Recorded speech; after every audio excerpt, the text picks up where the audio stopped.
I was trying to clean her up when I saw it. Chloe was drunk enough to sleep through my hands shaking. Her underwear was twisted around one thigh, damp and marked with something white that did not belong to me. For a few seconds, I kept holding the wet towel like I could still be the boyfriend who took care of her. Then my chest tightened so hard I had to sit on the bathroom floor. The tile was cold through my jeans. Not cool, cold. The kind of cold that went straight into the bones and made the rest of the room feel unreal. My back hit the side of the tub, and the wet towel hung from my hand, dripping onto my wrist, then onto the floor in slow, quiet taps. Chloe did not wake up. She lay half-curled on the bathroom rug, one arm loose above her head, her soft blonde hair stuck to her cheek with sweat and 4th of July heat. Her mouth was parted just slightly. She smelled like alcohol, cheap perfume, and the sour outside air of a night that had not belonged to me. I had just come home from the coffee shop. My shirt still smelled like espresso grounds and bleach water. My feet ached from standing through the late shift. There was a thin line of dried syrup on the back of my hand from some drink I'd made at 2 in the morning and never had time to wash off. I had been thinking about sleep. That was all. Sleep, a shower, maybe lying beside Chloe for 2 hours before my morning class. Then I opened the apartment door and found her on the bathroom floor. At first, I thought she was sick. That was the first thing my body believed, because that was the version of Chloe I knew how to handle. Chloe tired, Chloe crying, Chloe needing food, Chloe calling my name from the bed because her stomach hurt, or her head hurt, or she had forgotten to eat again. I knew how to become useful in those moments. My hands moved before my mind did. I had knelt beside her, touched her shoulder, said her name. Chloe. She had mumbled something I could not understand. Her skin was warm under my fingers, too warm. Her eyelids fluttered, but she did not open them. Baby, hey, you're home. Nothing. My throat had tightened then, but not with fear, with relief. She was home. That was how low I had sunk without admitting it. A 21-year-old girl came home drunk at 6 in the morning after ignoring half my messages. And the first thing I felt was relief because she was breathing and she was in front of me. I had turned on the bathroom light. She made a small sound and turned her face away from it. The light showed everything too clearly. The mascara smudged under her eyes. The little silver strap of her top twisted off one shoulder. Her beautiful face, soft and flushed, still carrying that harmlessness that had fooled me for years. One earring was missing. Her phone lay near the sink, face down, the corner of its case wet. I told myself not to think. I got the towel, wet it with warm water. Wringing it out made my hands shake, but I thought that was exhaustion. I had worked through the night. I had not eaten since before my shift. I had spent the whole drive home rehearsing calm sentences for when she finally walked in. Where were you? Why didn't you answer? Do you know what time it is? But when I saw her on the floor, all those sentences folded up and disappeared. She needed me, and I knew how to be needed. So I wiped her face first, her cheek, her chin, the sticky line of something dried near her mouth. She breathed out against my wrist, and the smell of alcohol hit me hard enough to make my stomach turn. Chloe, I whispered again. Her eyebrows pulled together. You okay? She swallowed, her lips barely moved. Friends. The word came out soft and broken. Friends. I stared at her. Of course, friends, that was always the word. Friends from class, friends from the business building, friends from some campus group, friends who needed her, friends who made her laugh in pictures I was never in. Friends who somehow kept her out until dawn. I almost asked her then. I almost let the question come out. But she shifted on the rug and made a pain sound, and the old part of me won again. I reached for her waist to help her sit up. Her body was loose, heavy with sleep and alcohol. She was still beautiful like that, and that made it worse later. At the time, it made me gentler. I held the back of her neck, slid an arm behind her shoulders, tried to move her carefully so she would not wake up scared. Her skirt had ridden up. I looked away first. It was instinct. Even after years with her, even after everything two people share, when they have loved each other since high school, something in me still wanted to protect her privacy when she could not protect it herself. Then I saw it, white against the fabric. Not a shadow, not the bathroom light, not spilled lotion, not anything my mind could turn into something else fast enough. My hand stopped against her hip. The towel slipped in my fingers. Chloe breathed in and out slow and unaware. The apartment was silent except for the bathroom fan ticking in the ceiling. Somewhere outside, a car rolled through the parking lot, tires crunching over gravel.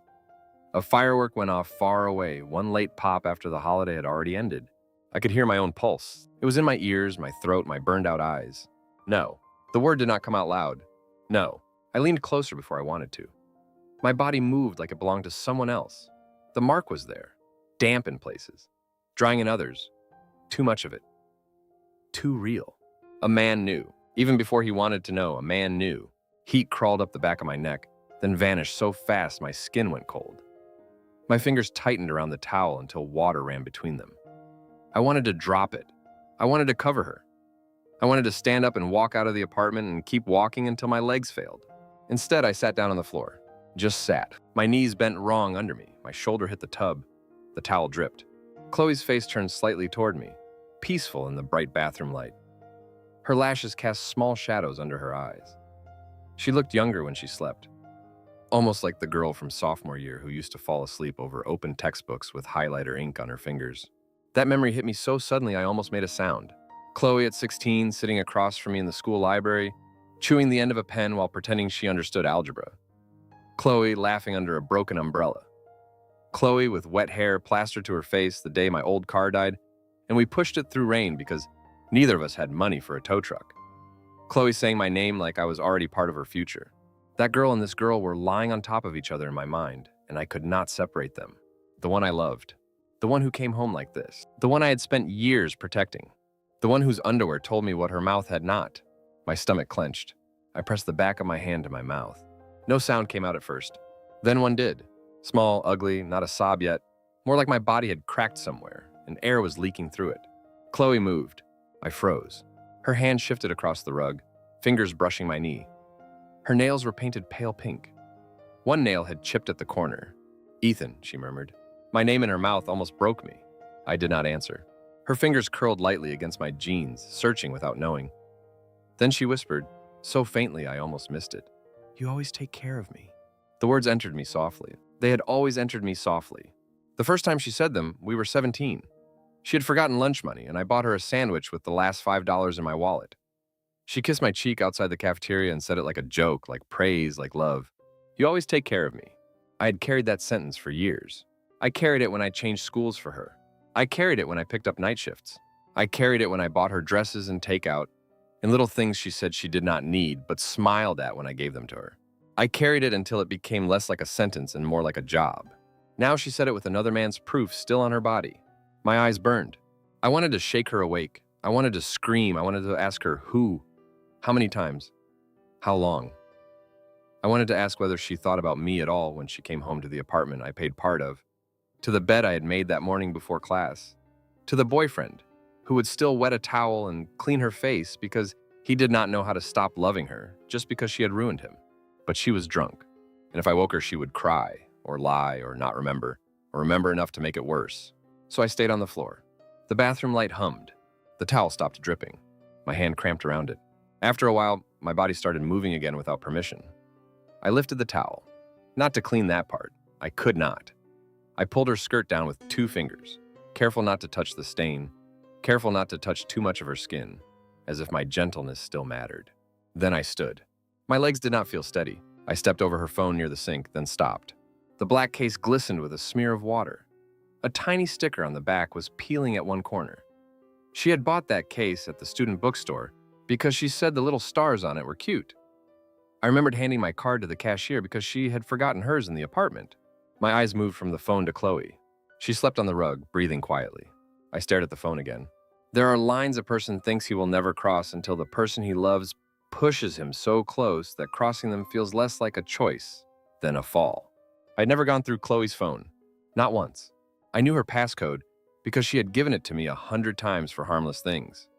Order food, change a song, text her mom while she drove, check a notification while her hands were wet from washing dishes. I knew it because she trusted me, or because she never thought I would have a reason to use it against her. My thumb hovered over the screen. "Do not do this." That thought came in my own voice. Then another voice came under it. "You already saw it." I picked up the phone. It was slick in my hand. My palm left a damp print on the glass. The screen lit, bright enough to make me squint. Her face unlocked it. For 1 second, I almost laughed. Not because anything was funny, because even her sleeping face still opened doors for me. The home screen appeared. A photo of us filled the background. Chloe on my back at a campus tailgate last fall, her arms around my neck, both of us smiling like we had nothing to hide. My face in the picture looked tired but happy. I hated him for that. I hated how little he knew. A message notification sat near the top. "You alive, lol." Below it, another thread. A name I did not recognize, then another. My thumb did not move right away. Chloe breathed behind me. I could still put it down. I could pretend the white stain was something else. I could pretend she had fallen asleep at a friend's place and something had spilled. I could let morning come, let her wake up with a headache, let her crawl into bed beside me and say she was sorry she scared me. I could accept the lie before she even told it. The thought was so familiar that it made me sick. I opened the messages. At first, I did not understand what I was seeing. There were jokes, party times, addresses that meant nothing to me, names I had never heard her say. Madison's texts mixed with others, too casual, too fast, full of half sentences and emojis and the kind of shorthand people use when they all already know the truth. Then one word kept appearing, Partysegg. My thumb went still. I read the line once, then again, then the messages around it. Money, splits, who paid, who went, who was in next time. A photo thumbnail sat lower in the thread. I did not open it yet. My stomach had already dropped so far it felt like there was nothing under my ribs. I scrolled up. Dates. More dates. Not one night.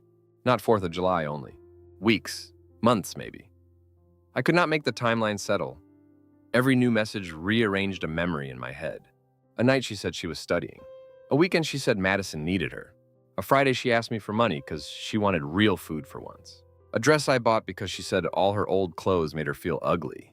My thumb moved faster. The phone shook so badly the words blurred. I opened one photo. Chloe appeared in a room washed with pink and blue light. It was not a clear picture, but it was clear enough. Her hair fell over one shoulder. Her face was turned away from the camera. She wore a tight, pale dress I recognized before I wanted to. I had paid for that dress. She had stood in front of our bedroom mirror and said, "Is it too much?" I had told her she looked beautiful. She did. She looked beautiful in the picture too. That was another cruelty. Betrayal did not make her ugly fast enough. It did not change her face into something I could hate easily. She was still Chloe. Soft-faced, pretty, desirable. The girl men looked at twice and the girl I used to feel proud walking beside. The photo made a soundless pressure build behind my eyes. I backed out of it. Another thread. Another date. A message from Madison. Girl, he has no idea? A reply from Chloe. Don't start. Then another message. He's working anyway. The room tilted. He's working anyway. I looked down at my uniform shirt. Black fabric. Coffee stain near the hem. A faint bleach mark on the sleeve from cleaning the mop sink after closing. My name tag still clipped crooked to my chest. Ethan. I had been working. Of course I had been working. I was always working. Working while she went out. Working while she lied. Working while my grades slipped and my eyes burned and my body learned to survive on 4 hours of sleep because someone had to make things easier for her. I scrolled again. Payment mentions. Ride shares. Screenshots of money sent. One message said she was short. Another said she would make it back at the next Partysegg.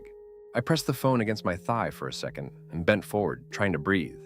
The bathroom smelled like alcohol and damp towel and the sharp lemon cleaner I used every Sunday morning because Chloe hated cleaning the tub. Underneath it all was that other smell, the one I did not want to name again. A low sound came from the floor. Chloe shifted.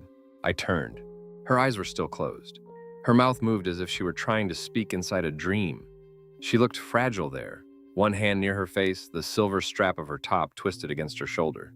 My anger did not know where to go because love kept standing in its way. That was the worst part. If I had stopped loving her, maybe I could have become cleanly furious. Maybe I could have thrown the phone against the wall. Maybe I could have shouted until the neighbors heard. Maybe I could have packed a bag before she woke up. But love did not leave when evidence arrived. It stayed. It sat in the bathroom with me and made everything harder. I opened her message thread with me. The last text from her was from the night before. Don't wait up, babe. Love you. I stared at it. Love you. Sent at 11:42 p.m. At midnight, she was in another threat, joking with Madison about where they were going. 16, someone sent a location. 3, there was a message about money. 38, Madison asked if she had gotten home. 7, she was on my bathroom floor. I backed out again, found the Partysegg thread, and scrolled until the dates made my hands numb. There were too many, not hundreds, not some ridiculous movie number, just enough to destroy me. Enough to make every recent excuse glow with a second meaning. I did not need every detail. That did not stop me from looking. A man's name appeared twice. Kyle. Maybe that was him, maybe not. Maybe there were others. The messages did not give me the dignity of one answer. They gave me fragments, and fragments were worse because my mind filled the spaces with things I could not survive seeing clearly. I took screenshots. I do not remember deciding to do it. My fingers just moved. Power button, volume button, flash of screen. Again, again. I saved the dates, the messages, the photo, anything tied to money, anything tied to 4th of July. Anything that proved my mind was not inventing this because I was insecure or tired or jealous. Every screenshot felt like a betrayal of her privacy. Every screenshot felt like the first time I had protected myself. Those two feelings did not cancel each other out. Chloe made a soft noise. I locked the phone so fast my thumb slipped. Her eyelids fluttered. For one wild second, I thought she would wake up and see me sitting there, with her phone in my hand, with the truth open between us, with my face ruined. But she only turned her head toward the tub and breathed out. Her hair fell across her mouth. Without thinking, I reached to move it away. My hand stopped halfway. I could not touch her. Then I hated myself for that too, because a part of me still wanted to. I set the phone back where it had been, face down near the sink at the same slight angle. I looked at it for too long, making sure it seemed untouched. Then I looked at Chloe's body on the rug, her skirt pulled down, the evidence hidden again, as if hiding it could make it less real. The apartment beyond the bathroom was beginning to brighten. Morning light pressed pale and thin through the blinds in the living room. The air conditioner clicked on, pushing cool air through the vent above the hall. Somewhere upstairs, a neighbor's footsteps crossed the ceiling. The world was starting. People would wake up. Cars would leave. Coffee would be made. Students would complain about hangovers and homework and summer classes. The campus would look the same. The business building would look the same. The coffee shop would smell the same tonight when I clocked in again. And Chloe would wake up. She would probably groan and ask for water. She might not remember coming in. She might smile at me with that soft, guilty sweetness she used when she knew she had worried me, but did not know I had crossed into knowledge. She might say, "I'm sorry, baby." She might reach for my hand. I looked down at my hands. They were still shaking. The right one smelled faintly of wet towel. The left one held the ghost of her phone's weight. Under my fingernails was a thin, dark line from the coffee shop, something I had not scrubbed out after closing. I had come home dirty from work and found out I was not the dirty thing in the room. That thought made my stomach lurch. I stood too quickly and had to grip the sink. The mirror caught me. For a second, I did not recognize my own face. Handsome in the way people had always called harmless. Tired eyes, messy brown hair, a jaw that had tightened so hard it looked older than 21. My name tag still on my shirt, stupidly formal in the bathroom light. Ethan Miller, boyfriend, worker, fool. I pulled the name tag off and set it on the sink. The small plastic click sounded too loud. Chloe stirred again. "Ethan?" This time her voice was a little clearer, still buried under sleep. I froze with one hand on the sink. She did not open her eyes. "Water," she whispered. I closed my eyes. There it was again. Need, simple, human. The thing I knew how to answer. For a moment, I hated her for needing water. Then I hated myself for hating her. I walked to the kitchen. The apartment carpet felt rough under my socks. The living room was scattered with the ordinary pieces of our life. Her sandals near the couch, my textbook open on the small table, notes from a class I was falling behind in, a takeout container from the meal I had bought her before my shift, a hoodie she had borrowed and never returned draped over the chair. Nothing looked destroyed. That was what made it unbearable. A bomb should leave marks, fire, broken glass, something. But betrayal left the room intact and moved all the wreckage inside the body. I filled a glass with water. The faucet sputtered once before the stream steadied. My hand jerked at the sound. I carried the glass back to the bathroom. Chloe had pushed herself halfway up, eyes still heavy, face pale under the smeared makeup. She looked at me like a child waking from a bad dream. "Ethan," she murmured. I crouched beside her. Not too close. "Drink." She took the glass with both hands. Her fingers brushed mine. The contact went through me like a shock. Her skin was familiar. Warm, soft, the same hand I had held in high school hallways, the same hand that used to squeeze mine during scary movies, the same hand that had probably touched strangers in rooms I did not know. I let go of the glass too fast. She drank, swallowed hard, and winced. "I feel awful," she whispered. I said nothing. She blinked slowly, trying to focus. "Did I wake you?" My mouth opened. No words came. Did she wake me? I wanted to laugh. I wanted to tell her I had never been more awake in my life. Instead, I shook my head once. She leaned back against the cabinet, eyes closing again. "I'm sorry," she said. The words floated there. I looked at her. "Sorry for what? For coming home late? For getting drunk? For worrying me? For another man? For Partysegg? For the money? For every night I worked while she became someone I did not know?" She did not say. And because she did not say, the apology had nowhere to land. Her head tilted toward my shoulder. Habit made my body prepare to catch her. I shifted away before she touched me. She did not seem to notice. That hurt too. I stood and took one step back. "I'm going to clean up," I said. My voice sounded flat, almost calm. She nodded weakly, eyes shut. I picked up the towel from the floor. My fingers brushed the damp spot where it had been dripping. I rinsed it in the sink, wrung it out, hung it over the tub. The motions were small and careful. Too careful. Like if I moved wrong, the truth would spill out of me and cover everything. Chloe whispered, "You're mad." I gripped the edge of the sink. Her eyes were still closed. "Ethan?" I looked at her through the mirror. She was beautiful, even ruined by alcohol, even pale and messy, even now. Maybe especially now, because beauty had always helped her survive my questions before they became questions. "I'm tired," I said. It was not a lie. It was just too small to be the truth. She let out a breath, half sigh, half apology. I was just with friends. The bathroom fan ticked overhead. I stared at the mirror until my own face blurred. Friends. My hand tightened around the sink until the porcelain edge pressed into my palm. I could have turned then. I could have said it. I know, I saw. I read everything. Who is Kyle? How many times? What is Partysegg? Did my money pay for the dress? Did you laugh about me while I was working? The questions crowded my throat. But Chloe's phone was face down near the sink again. The screenshots were on mine now. She did not know. Not yet.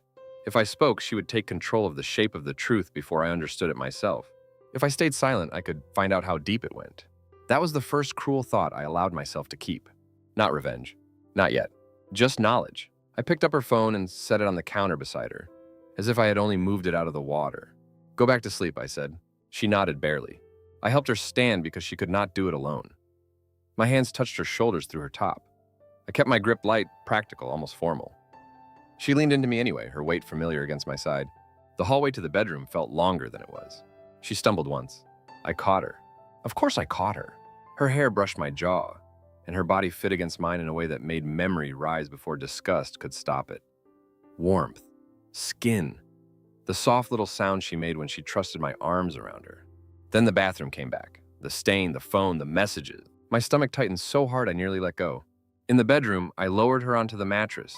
She curled onto her side, reaching blindly for the blanket. I pulled it over her because I could not stop myself. She caught my wrist. Not hard. Just enough. "Stay," she whispered. I looked at her hand around me. Her fingers were beautiful. Slim, pale pink nails, the chipped one. The same hand that had held mine in the rain years ago. For 1 second, the old Ethan almost answered. For 1 second, he almost lay down beside her. He was tired enough, hurt enough, weak enough. Love had trained him well enough. Then my phone buzzed in my pocket. Not a message, just the vibration from the screenshots finishing their backup or some app waking up, or nothing meaningful at all. But it reminded me. Proof existed now, outside my head. I gently pulled my wrist free. "I need to shower." Her hand fell back to the mattress. She was asleep again before I reached the door. I stood there looking at her. The blanket rose and fell with her breathing. The room smelled faintly like her perfume, laundry detergent, and the stale smoke of fireworks clinging to her clothes. Morning light touched the edge of her face and made her look almost innocent. Almost. I went back to the bathroom and closed the door. Not all the way. A thin line of bedroom light remained on the floor. I took out my phone. My hands were steadier now, and that scared me more than the shaking had. I opened the screenshots. One by one. Partysegg. Dates. Money. Madison. The pale dress. Kyle. Messages sent while I was working. Messages sent while I was waiting. Messages sent while I was loving someone who had already made a private joke out of my absence. I sat on the toilet lid, fully dressed in my coffee shop shirt, and read until my eyes hurt. The apartment stayed quiet. Chloe slept. The phone glowed in my hands. Every screenshot made the room smaller. Every date closed another door. Every message took one memory from me and placed it under a different light. By the time the sun pushed fully through the blinds, I understood enough. Not everything. Enough. This was not a mistake. This was not one drunken 4th of July night. This was a life she had been living beside mine, funded by the hours I kept giving away, protected by the trust I thought made us special. I locked my phone. The screen went black. My reflection appeared in it, faint and warped. I looked toward the bedroom. Chloe still thought she would wake up to the same boyfriend, the one who brought water, the one who cleaned up, the one who never raised his voice, the one who always took care of her. I sat there with the truth in my pocket and said nothing. For now, silence was the only thing I owned that she had not spent yet. The steam wand screamed too sharply, and Ethan burned his hand before he remembered he was holding the milk pitcher. The pain arrived half a second late. First there was only the sound. Metal shrieking, milk hissing, the sharp wet spit of foam climbing too high. Then heat ran over his knuckles, white and sudden, and his hand jerked so hard the pitcher struck the espresso machine with a hollow clang. Milk splashed across the counter. A thin stream ran down his wrist and disappeared under the cuff of his black work shirt. Ethan stared at it. For a moment, he did not move. The coffee shop kept breathing around him. The refrigerator hummed under the counter. The ice machine dropped a fresh load in the back with a hard plastic crash. Somewhere near the front window, a girl laughed too loudly into her phone, then lowered her voice as if the night itself had corrected her. "Ethan!" Noah's voice cut through the steam. Ethan blinked. Noah Brooks stood by the register with one hand still resting on the drawer, his dark brows pulled together, his sharp face tilted in that way he had when he was trying to decide whether to joke or worry. He was attractive in the easy, careless way of a guy who never seemed to need sleep. Rolled sleeves, crooked apron, hair pushed back like he had run one hand through it and decided that counted as getting ready. Ethan looked down at his hand. The skin across his knuckles had turned red. "It's fine," he said. His voice sounded normal enough that he almost believed it. Noah came around the counter anyway. "Dude, I said it's fine. You just poured steamed milk on your hand and stared at it like it was giving you financial advice." Ethan reached for a towel. Noah got there first, yanked one from the stack, shoved it under cold water, and pressed it into Ethan's palm. The cold bit into the burn. Ethan's breath caught before he could stop it. "Hold that there," Noah said. "I need to remake the latte." No, you need to hold that there. There's a drink waiting. There are 2 people in the lobby and one of them is asleep on her laptop. The latte will survive." Ethan looked toward the pickup counter. The empty cup sat there, with his marker line across the side, a name written in black ink he could not remember writing. Maya. Maybe. The letters blurred if he looked too hard. He pressed the wet towel against his hand and tried to make his fingers stop shaking. They did not. Noah noticed. Of course he noticed. "You sleep at all?" Noah asked. Ethan turned slightly away from him. Some like 4 hours? Ethan said nothing. 2? The towel dripped onto the black rubber mat at Ethan's feet. Drop by drop. Soft, steady, accusing. Noah lowered his voice. "You look awful." "Thanks. I mean it." "I know you do." "No, I mean, you look like something happened." Ethan's stomach tightened. Something happened. There it was. The phrase everybody used when they were standing at the edge of a life they did not want to enter. Something happened. Something wrong, something bad, something that could still stay vague if nobody named it. Ethan adjusted the towel over his hand. "I'm tired." "You're always tired." "Then there's your answer." Noah watched him for another second, then looked toward the front counter as the customer shifted near the pickup area. "I'll remake it," Noah said. "I can do it." "Ethan." The tone stopped him, not sharp, not angry, just quiet enough to make refusing feel childish. Ethan stepped back. Noah took the pitcher, dumped the ruined milk, and started again. The steam wand screamed under his hand too, but Noah did not flinch. He moved cleanly, confidently, like a person whose body still belonged to him. Ethan stood beside the sink with the cold towel pressed to his knuckles and tried to remember the last time his body had felt like that. His. Not borrowed from work. Not spent before the day even started. Not walking through classes with coffee acid in his stomach and 4 hours of sleep behind his eyes. Not lying beside Chloe while pretending not to hear her phone buzz against the nightstand. The towel was cold enough now to numb the burn. He should have been grateful for that. Instead, he wanted the pain back. Pain made sense when it had a source. Hot milk touched skin, skin burned. Cause, effect, a clean line. Nothing about Chloe had a clean line anymore. The night before, she had slept through most of the day after coming home drunk at 6 in the morning. When she woke, she had moved through the apartment slowly, complaining about her head, asking if there was anything cold to drink. She had not noticed the way Ethan watched her hands, her phone, the way she avoided the bathroom until afternoon. She had kissed his cheek before he left for work. Soft, careless. "Don't work too hard, baby," she had said. Baby. Like there was still a world where that word did not scrape something raw inside him. He had driven to the coffee shop with screenshots hidden in his phone and her voice still on his skin. Now he stood under fluorescent lights after midnight, smelling scorched milk, his burned hand wrapped in a towel, and wondered how a person was supposed to keep living in straight lines after the truth bent everything. Noah set the remade latte on the counter and called the name. Maya, apparently. The girl came up, took it without looking at either of them, and walked back to her laptop. Noah wiped the steam wand, then leaned against the counter. "You gonna tell me what's going on?" Ethan looked at the tip jar. 3 singles, a handful of coins. Someone had folded a $5 bill into a triangle. Chloe used to laugh at tips folded like that. She said it looked like customers were trying to make poverty decorative. The memory came and went so fast he almost missed the cut. Nothing's going on, Ethan said. Noah's mouth tightened. Okay, he did not believe him. That was worse than being pushed. Ethan turned to the sink and rinsed the milk pitcher. The water ran hot first. He jerked his burned hand back before it touched the stream. Noah saw that too. Of course he saw that too. You need to run cold water longer. I did. For like 5 seconds. It's fine. You keep saying that like it's a spell. Ethan shut off the faucet. The sudden silence was too wide. Outside, the night pressed against the windows, black and glossy. It had rained earlier, one of those short desert storms that came down hard and vanished before anyone could decide whether to be relieved. The parking lot was still wet. Car tires hissed softly when they passed on the street beyond the drive-through lane. That smell slipped in every time the front door opened. Wet pavement. Dust. Hot concrete cooling too fast. Ethan caught it under the stronger coffee smell, and his hand tightened around the pitcher. The rain took him before he could stop it. Not to 4th of July. Not to Chloe on the bathroom floor. To sophomore year. A different rain. A harder one. Cold enough to make both of them laugh because laughing was easier than admitting they were miserable. Chloe was 16, standing beside Ethan's dead car in the high school parking lot, her backpack hugged to her chest and her blonde hair plastered to one cheek.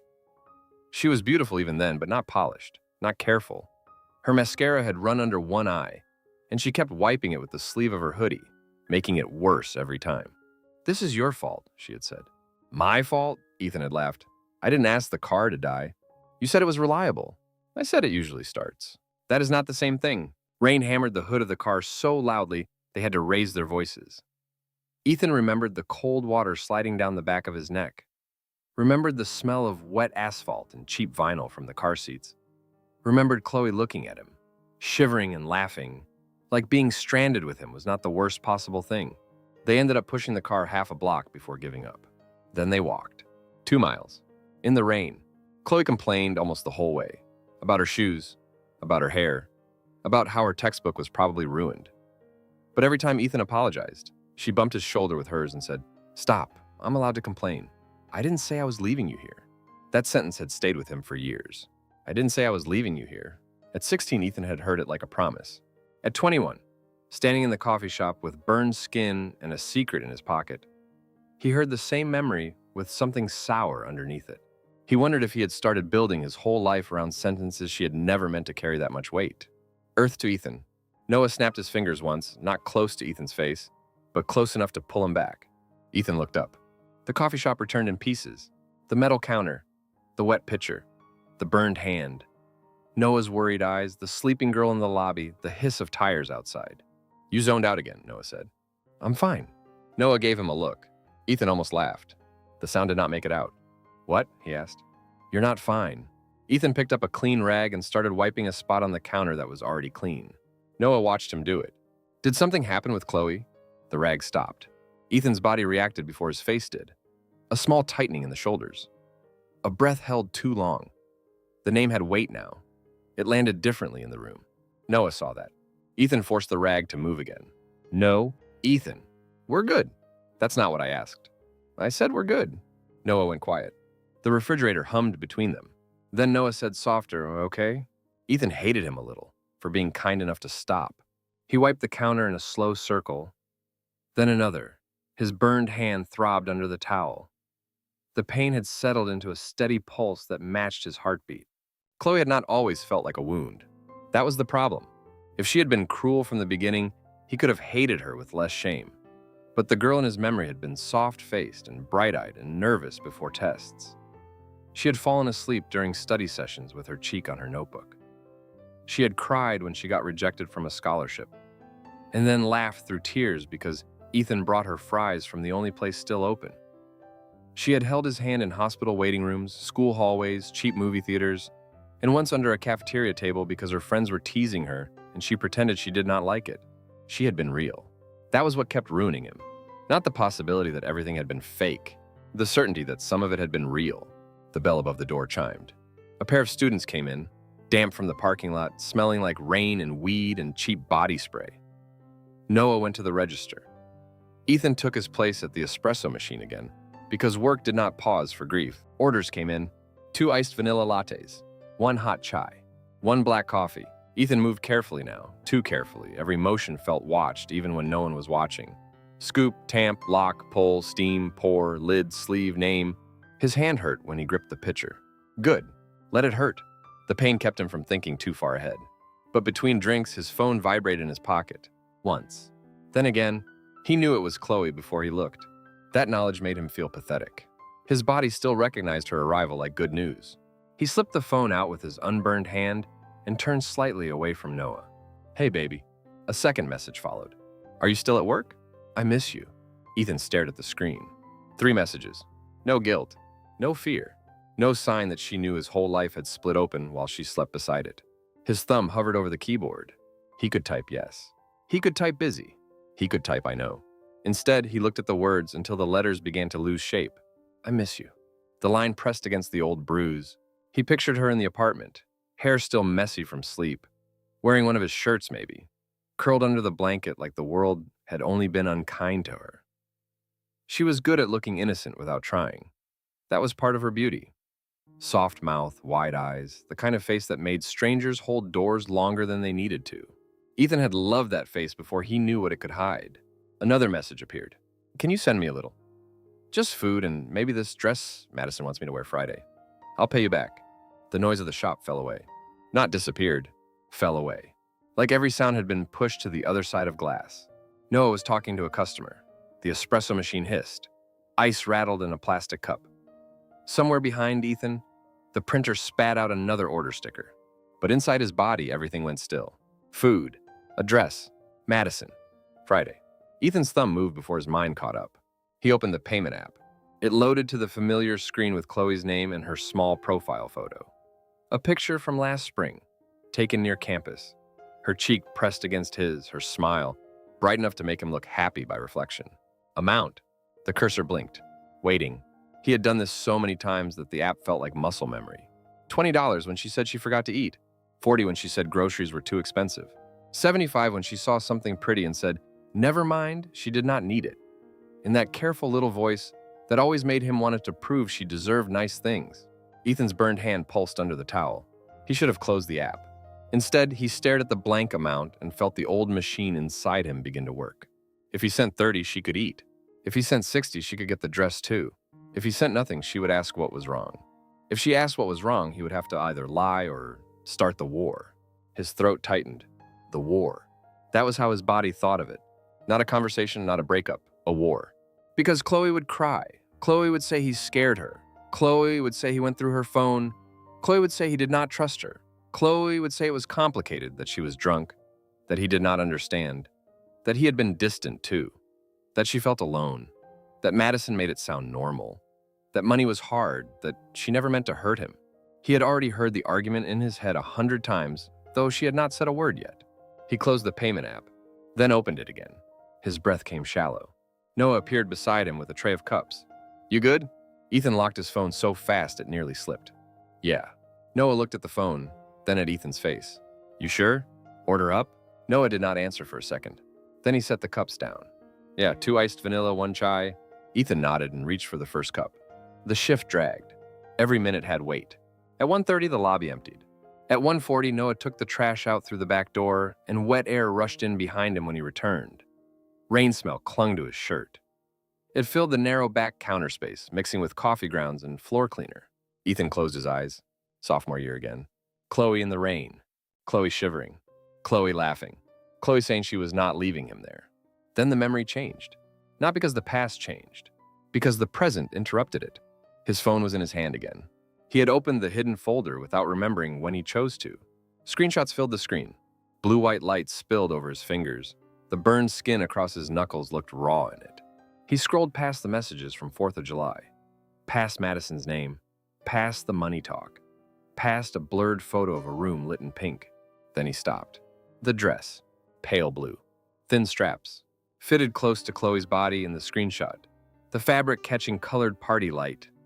Her face was turned half away, but Ethan knew the shape of her shoulder, knew the way she stood when she was aware of being looked at.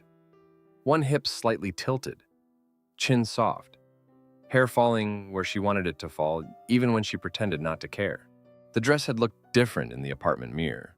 2 months earlier, Chloe had come out of the bedroom holding the sides of it down with both hands. "Is it too much?" she had asked. Ethan had been sitting on the edge of the bed with his shoes still on, too tired to take them off after work. His lower back hurt. His eyes burned. He remembered the fan clicking overhead and the smell of fries in a paper bag on the nightstand because she had said she was craving them. She turned once in front of the mirror. The blue fabric moved against her thighs. She looked beautiful, effortlessly, unfairly beautiful. The kind of beautiful that made him feel proud and scared at the same time, because some part of him always knew the world saw her too. "It's not too much," he had said. "You're just saying that." "No, you look—" He had stopped because the word felt too small. She smiled at him through the mirror. "I look what?" He remembered his own face warming. Beautiful. Chloe had softened then. Not dramatically, just enough. The smile changed. She came over, stood between his knees, put her hands on his shoulders, and kissed his forehead. "You're too good to me," she whispered. He had bought the dress the next morning. Now it was in a screenshot from a night she had told him was just a campus thing. A night he had worked. A night she had probably sent him a heart before leaving. Ethan put the phone down on the counter, screen facing up. The old Chloe and the present Chloe stood side by side in his mind. 16 in the rain. 21 in the pale blue dress. One saying she would not leave him behind. One going somewhere he paid to help her reach. The coffee shop air was too warm. The back of his neck prickled. His burned hand throbbed with every heartbeat. Rain smell sat in his lungs and would not leave. Noah came back from the storage shelf carrying a box of lids. He stopped when he saw Ethan. "What is it?" Ethan turned the phone face down. "Nothing." Noah's eyes narrowed. "You keep saying nothing." Ethan's jaw worked once. The word rose again because it was ready. Because it had protected him all night. Because if he kept saying it, maybe no one could make him open the wound. Nothing. But this time, it would not come out. Noah set the box down. "Ethan." The name almost broke him. Ethan looked at the register. At the pastry case. At the mop bucket in the corner. At every ordinary object in the shop that had no idea his life was ending in slow motion. Then he looked down at his hands. One burned. One holding proof. He picked up his phone again. Chloe had sent another message. "Please, I'm starving, lol." Then, seconds later, "Love you." The heart sat there bright and red. Clean. Shameless. Ethan opened the payment app one more time. Chloe's name appeared. Amount. The cursor blinked. His thumb hovered. He thought about the dress, the fries, the late shifts, the classes he slept through, the exam he failed by 6 points, the mornings he woke up with his chest tight and told himself everybody was tired in college. He thought about the bathroom floor, the wet towel, the white mark on fabric. He thought about Chloe's hand brushing his wrist when she whispered for water. Then he pressed cancel. The request disappeared. Such a small thing. No sound. No explosion. No confrontation. No one in the coffee shop even looked up. But Ethan felt it move through him like a door closing somewhere deep inside a house. His hand shook after. Not before. After. Noah watched him. "What did you do?" Ethan locked the phone. For a moment, he considered lying. Then he said, "Didn't send money?" Noah waited, careful now. "To Chloe?" Ethan nodded once. Noah did not smile, did not celebrate, did not say finally. Maybe he understood for once that this was not small just because it was quiet. The phone buzzed again. Ethan looked down. Just a heart. No question. No concern. No suspicion yet. She trusted the old pattern so completely that even his refusal had not reached her as refusal. That hurt more than anger would have. Ethan stared at the heart until the screen dimmed. The shop lights hummed overhead. The rain smell faded slowly under coffee and cleaner. The towel around his burned hand had gone warm, useless now. But he kept holding it because he needed something in his grip. He thought he had discovered the worst thing in the bathroom. He had been wrong. The worst thing was not only that Chloe had betrayed him, it was that so much of what made the betrayal possible had been built out of his love. His shifts, his money, his silence, his fear of being the kind of man who asked for too much. The old memory from sophomore year tried to return again. Chloe laughing in the rain, promising without knowing it that she would not leave him behind. But this time the screenshot came with it. The pale blue dress, the party light, the money request, the heart. Memory did not disappear. It changed shape. Ethan slid the phone into his pocket and stepped back to the sink. He unwrapped the towel from his burned hand. The skin was red, tender, marked, but not ruined. Not ruined. He turned on the cold water and placed his hand under it properly this time. The pain sharpened. He let it. Outside, a car passed over the wet pavement, tires whispering toward campus, toward the apartment, toward Chloe and the life she still thought he would keep funding. Ethan stood behind the counter and breathed through his teeth. For the first time since 4th of July morning, he had not protected the pattern. It was not leaving. It was not courage yet. It was only one unpaid request. But it was the first thing he had kept for himself. And somewhere beyond that small refusal, there was a question waiting that hurt worse than the burn. If the dress was only one piece of proof, how many other people already knew the shape of the life Chloe had hidden from him? Madison Reed stopped smiling the second she saw Ethan in the business building hallway. It was small. If Ethan had not been watching for something to hurt him, he might have missed it. One moment, Madison was laughing with a girl beside the vending machines, one hand curled around a plastic iced coffee. Her blonde hair smooth over one shoulder, her mouth bright and easy like nothing in the world had ever caught her unprepared. Then her eyes found him. The smile stayed on her face for one extra second. Too long. Then it thinned. The girl beside Madison kept talking, but Madison's attention had already pulled away. Her shoulders changed first. Not much, just a slight tightening under her fitted white top. A little lift like her body had decided to leave before her feet could move. Ethan stopped near the glass wall outside the student advising office. The hallway smelled like floor polish, cold air conditioning, and old coffee from someone's open travel mug. A printer clicked somewhere behind a closed office door. Students moved around him with backpacks brushing his arm, sneakers squeaking faintly on the tile, voices low from summer exhaustion. Everything looked normal. That was starting to feel like an insult. Madison looked away first. She said something to the girl beside her, quick and bright, then turned toward the stairwell. Ethan's burned hand tightened around the strap of his backpack. The skin across his knuckles still felt tender from the steam wand. Not painful enough to matter, just present. A red, tight reminder every time his fingers bent. He had not meant to find Madison. He had come to campus because he had a meeting with his academic advisor, or at least he had told himself that was why. He had missed the appointment by 12 minutes after sitting in his car too long, staring at the business building entrance, and trying to remember how to look like a student instead of a person carrying screenshots of his girlfriend's other life. But then Madison appeared, Chloe's friend. Chloe's polished, pretty, campus-popular friend who always looked like she knew where every party was before the flyer even existed. Madison, who appeared in the edges of Chloe's photos. Madison, whose name sat inside the messages Ethan had saved.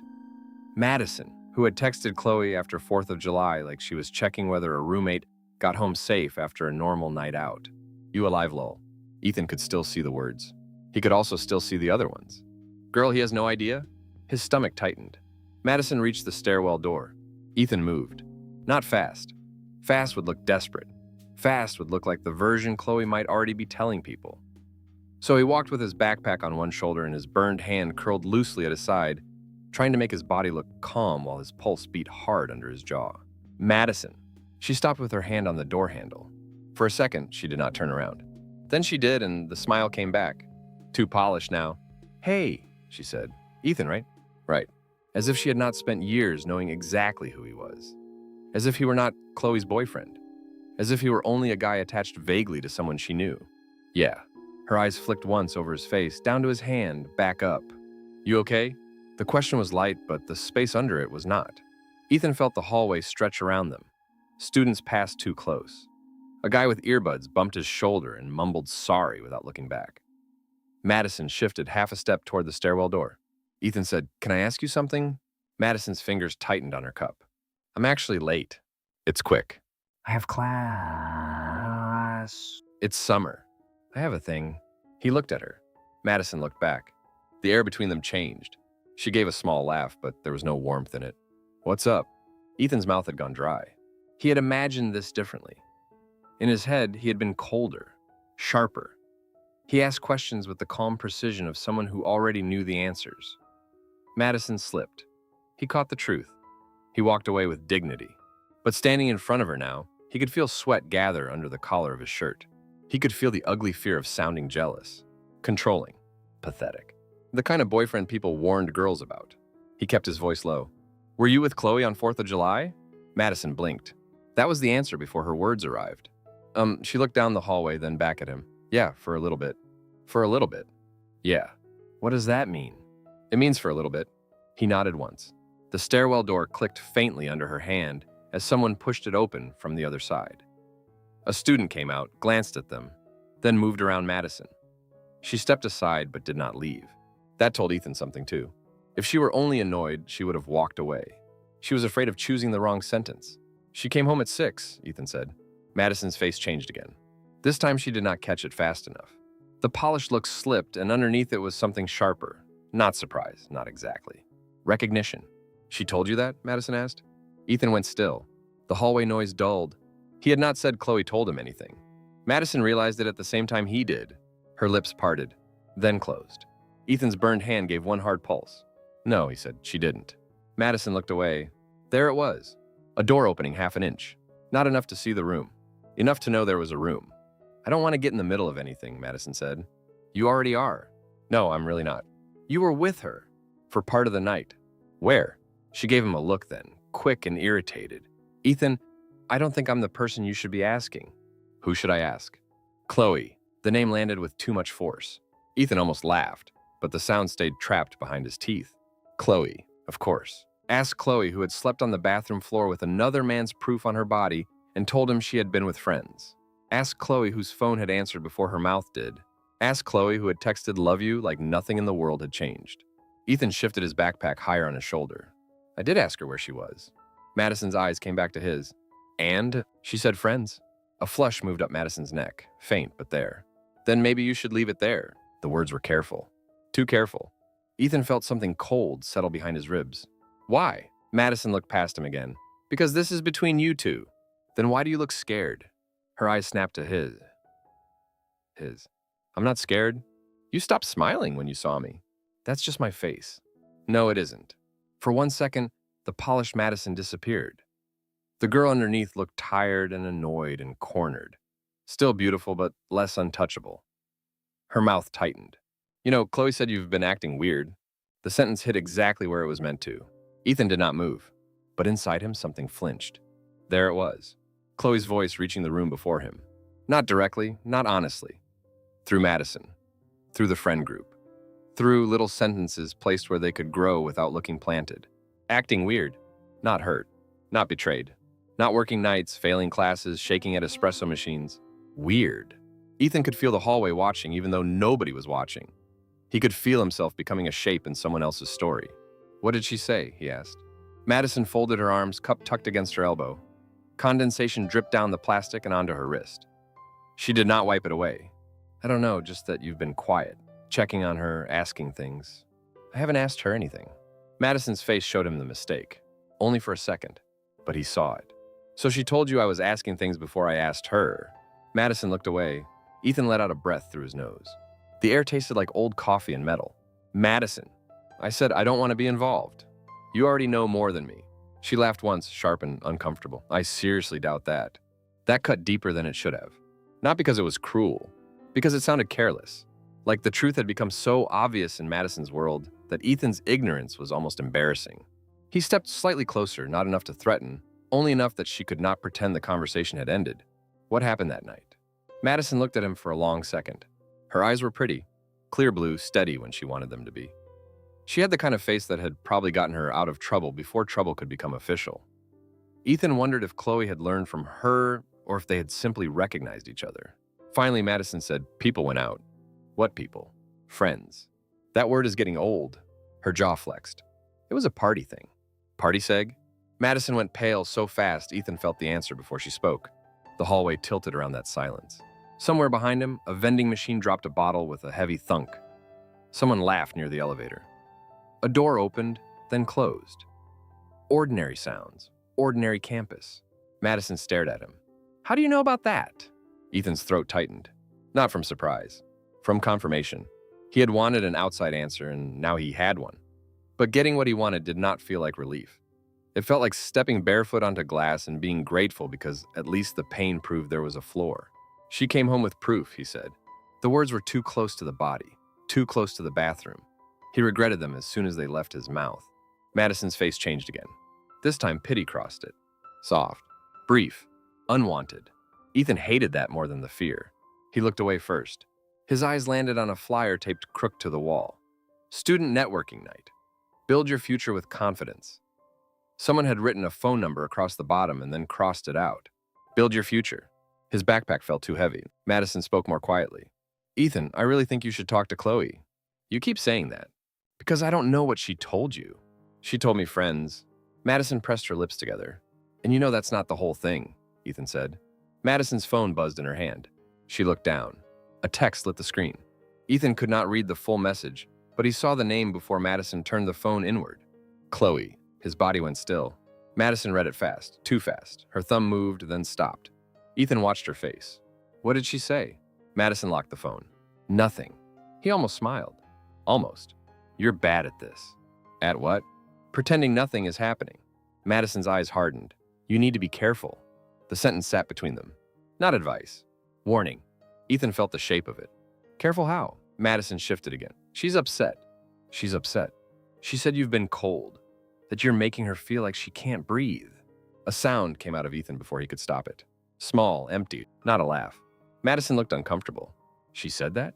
Madison did not answer. Ethan rubbed his thumb over the edge of his burned knuckle. The skin pulled tight and sharp. He thought of Chloe in his hoodie that morning, soft-faced at the kitchen counter, asking if he was mad because he had not sent money. She had not asked like a guilty person. She had asked like someone who had the right to be hurt by his distance. He had almost apologized. He had been so close. The realization pressed down on his chest. Chloe had already started making him explain himself before she had explained anything. Did she tell you why I'm cold? Ethan asked. Madison swallowed. I don't know what happened between you two. Yes, you do. No, I know pieces. Then give me one. I can't. Why? Because it's not my relationship. But it was your party. The words came out before Ethan could soften them. Madison's face went tight. It wasn't my party. Your friends. Not exactly. Your group. Ethan. Was she there for money? Madison's eyes flicked toward the end of the hallway. He had asked too clearly. A girl walking past slowed half a second, curious, then kept going. Ethan lowered his voice. Was Chloe there for money? Madison's breathing changed. A quick inhale through her nose. Her fingers tightened around the iced coffee until the plastic lid popped softly under pressure. I don't handle that stuff. That stuff. The phrase entered him like cold water. Not no. Not what are you talking about? That stuff. Ethan nodded slowly. Madison saw what she had done. Wait, I didn't mean... You didn't handle it. That's not... So someone handled it. Her lips pressed shut. Another door. Another half inch. Behind it, more room. Ethan felt sick. He had already seen the money messages. He knew. But knowing alone in a bathroom was one kind of pain. Hearing another person step around the same truth in daylight, under campus lights, with students passing and backpacks swinging, made it heavier, realer, less deniable. Madison's phone buzzed again. She did not look this time. Ethan did. The screen stayed dark against her palm. Chloe texted you, he said. Madison's face closed. She's worried. About me? The question came out too soft. Madison said nothing. Ethan looked at her until she had to look away. No, not about him. About what he knew. About what he might say. About whether Madison had already said too much. There was a kind of humiliation in realizing he had become a problem to manage. Not a boyfriend, not a person. A risk. His mouth felt dry. What did she tell people? He asked. Madison looked back. Ethan, don't! What did she tell people? I'm not doing this. She moved toward the stairwell. He stepped once, not blocking her, only following. Madison. No. Did she tell people I knew? Madison stopped. That did it. The air changed again. Her back was partly turned to him, but he saw the stillness in her shoulders. Ethan's heart beat once, hard. She did, he said. Madison turned slowly. Her face was pale now. The polished campus mask had slipped almost completely. I don't know exactly what she told everyone, Madison said. Tell me what she told you. Ethan, tell me. It was not loud. That made it worse. Madison looked at him for a long moment, then glanced down the hallway like she was checking who might hear. When she spoke, her voice was lower. She made it sound like you guys were not serious like that anymore. Ethan did not understand at first. The words entered wrong. Not serious like that. He stared at her. Madison kept going because silence had become more dangerous than speech. She said things were complicated, that you were kind of doing your own thing, that you knew she went out, that you didn't really care as long as she came home. The hallway narrowed. Ethan could feel each tile under his shoes, could feel the backpack strap cutting into his shoulder, could feel the burned skin pull across his knuckles as his hand closed. Didn't really care, as long as she came home. A strange heat rose behind his eyes. He looked at Madison, but for a second he was not seeing her. He was seeing the bathroom floor. Chloe's hand brushing his knee. You always take care of me. He was seeing the coffee shop, the pale blue dress, the heart emoji after he did not send money. He was seeing himself turn into a story that made her choices look less cruel. If Ethan knew, then she was not betraying him. If Ethan did not care, then she was not humiliating him. If Ethan was distant, weird, cold, controlling, then whatever she did could be explained before he even opened his mouth. Madison's voice came through the pressure in his head. "I'm sorry, I shouldn't have said that." Ethan looked at her.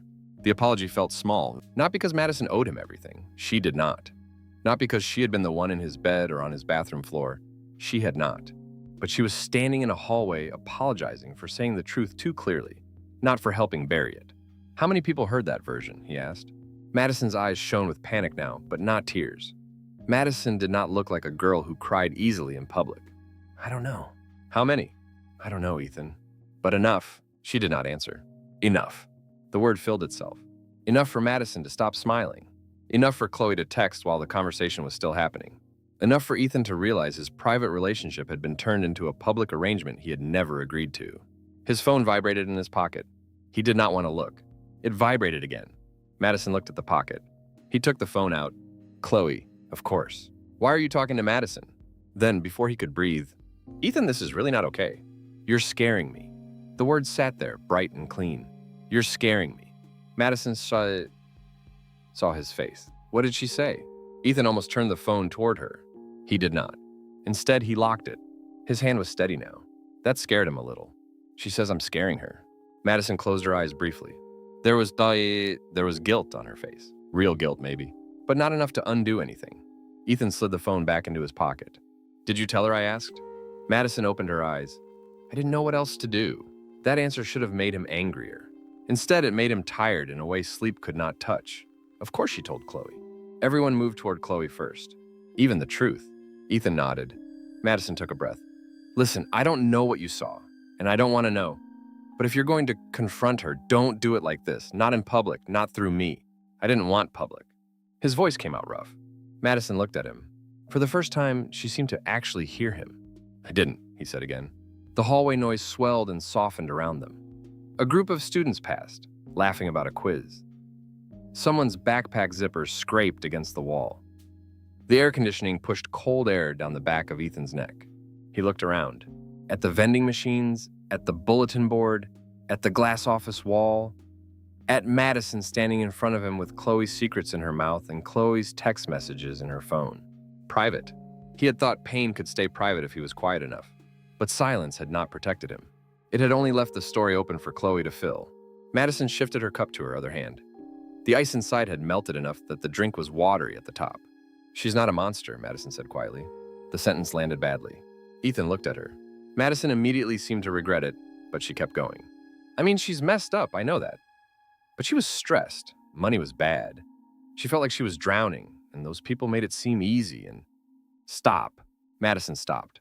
Ethan's voice had not risen, but something in it had changed. He could feel it. So could she. He took one breath, then another. If she needed money, he said, she knew where to ask. Madison's face tightened. "That's part of it, Ethan." "What is?" "She hated asking you." He stared at her. A laugh moved through him, silent and sharp. "She hated asking me?" Madison swallowed. "She said you made her feel guilty. I worked nights to help her." "I know." "She asked anyway." "I know." "I sent it." Madison looked down. Ethan felt the anger then. Not hot, not explosive. A low, clean anger that moved under the shame and held it up. "She didn't hate asking enough to stop," he said.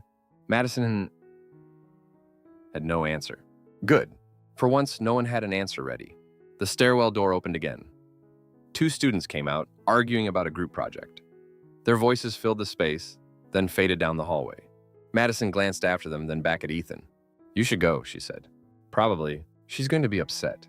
"I know. She's going to say I made it worse." "You did." Madison flinched. He heard the cruelty after he said it. He did not take it back, because it was also true.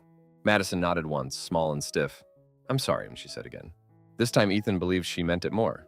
It still did not help. He turned away from the stairwell and walked toward the exit at the end of the hall. His steps sounded too loud on the tile. He expected Madison to call after him. She did not. The building's glass doors opened to late afternoon heat. It hit his face and arms hard after the air conditioning, pressing against his skin like a hand. The sky over campus was bright and flat, the kind of Arizona light that left no shadows soft enough to hide in. Cars moved through the lot. Someone's music thudded from an open window. A group of girls crossed the sidewalk laughing. one of them holding iced coffee with both hands. Ethan stood just outside the doors and tried to breathe. His phone buzzed again. He looked. Why would you corner her like that? Whatever you think you know, this isn't the way. Come home and talk to me. Come home. The words should have pulled him. They still did, a little. Home was the apartment where her sandals sat near the couch, where his textbook lay open with pages he could no longer remember reading, where the bed still held the shape of both of them on nights before proof. Home was the place where Chloe could lower her voice and make the old Ethan feel guilty for standing too far away. But now home was also where the story would harden if he let her speak first. Ethan opened his photos. The screenshots were there. Partysegg. Dates. Money. The pale blue dress. He did not open them long. Just enough to remind his body that Madison's words were not air, not gossip, not jealousy, not paranoia. Evidence. His thumb hovered over Chloe's message thread. He did not answer. Not yet. Across the parking lot, a car door slammed. The sound cracked through the heat.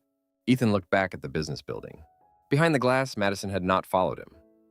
But somewhere inside, Chloe already knew he had been asking questions. Chloe already knew Madison had been cornered.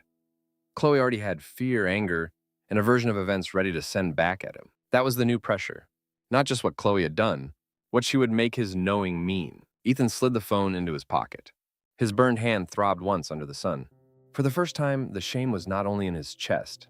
It had moved outside him, into Madison's face, into Chloe's texts, into the hallway where his name could be said before he arrived.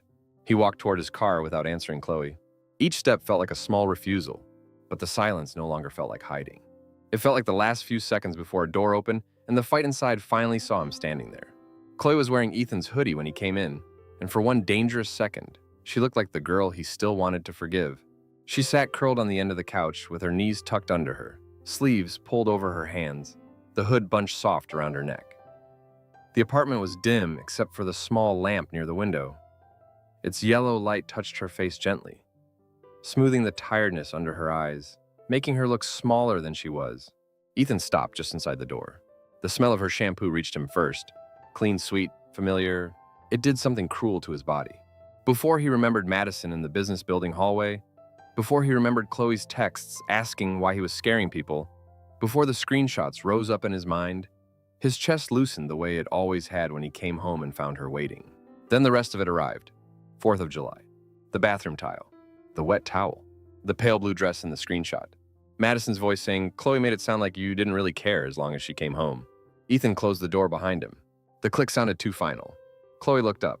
Her face changed in that careful way he had begun to notice. Not enough that anyone else would call it acting.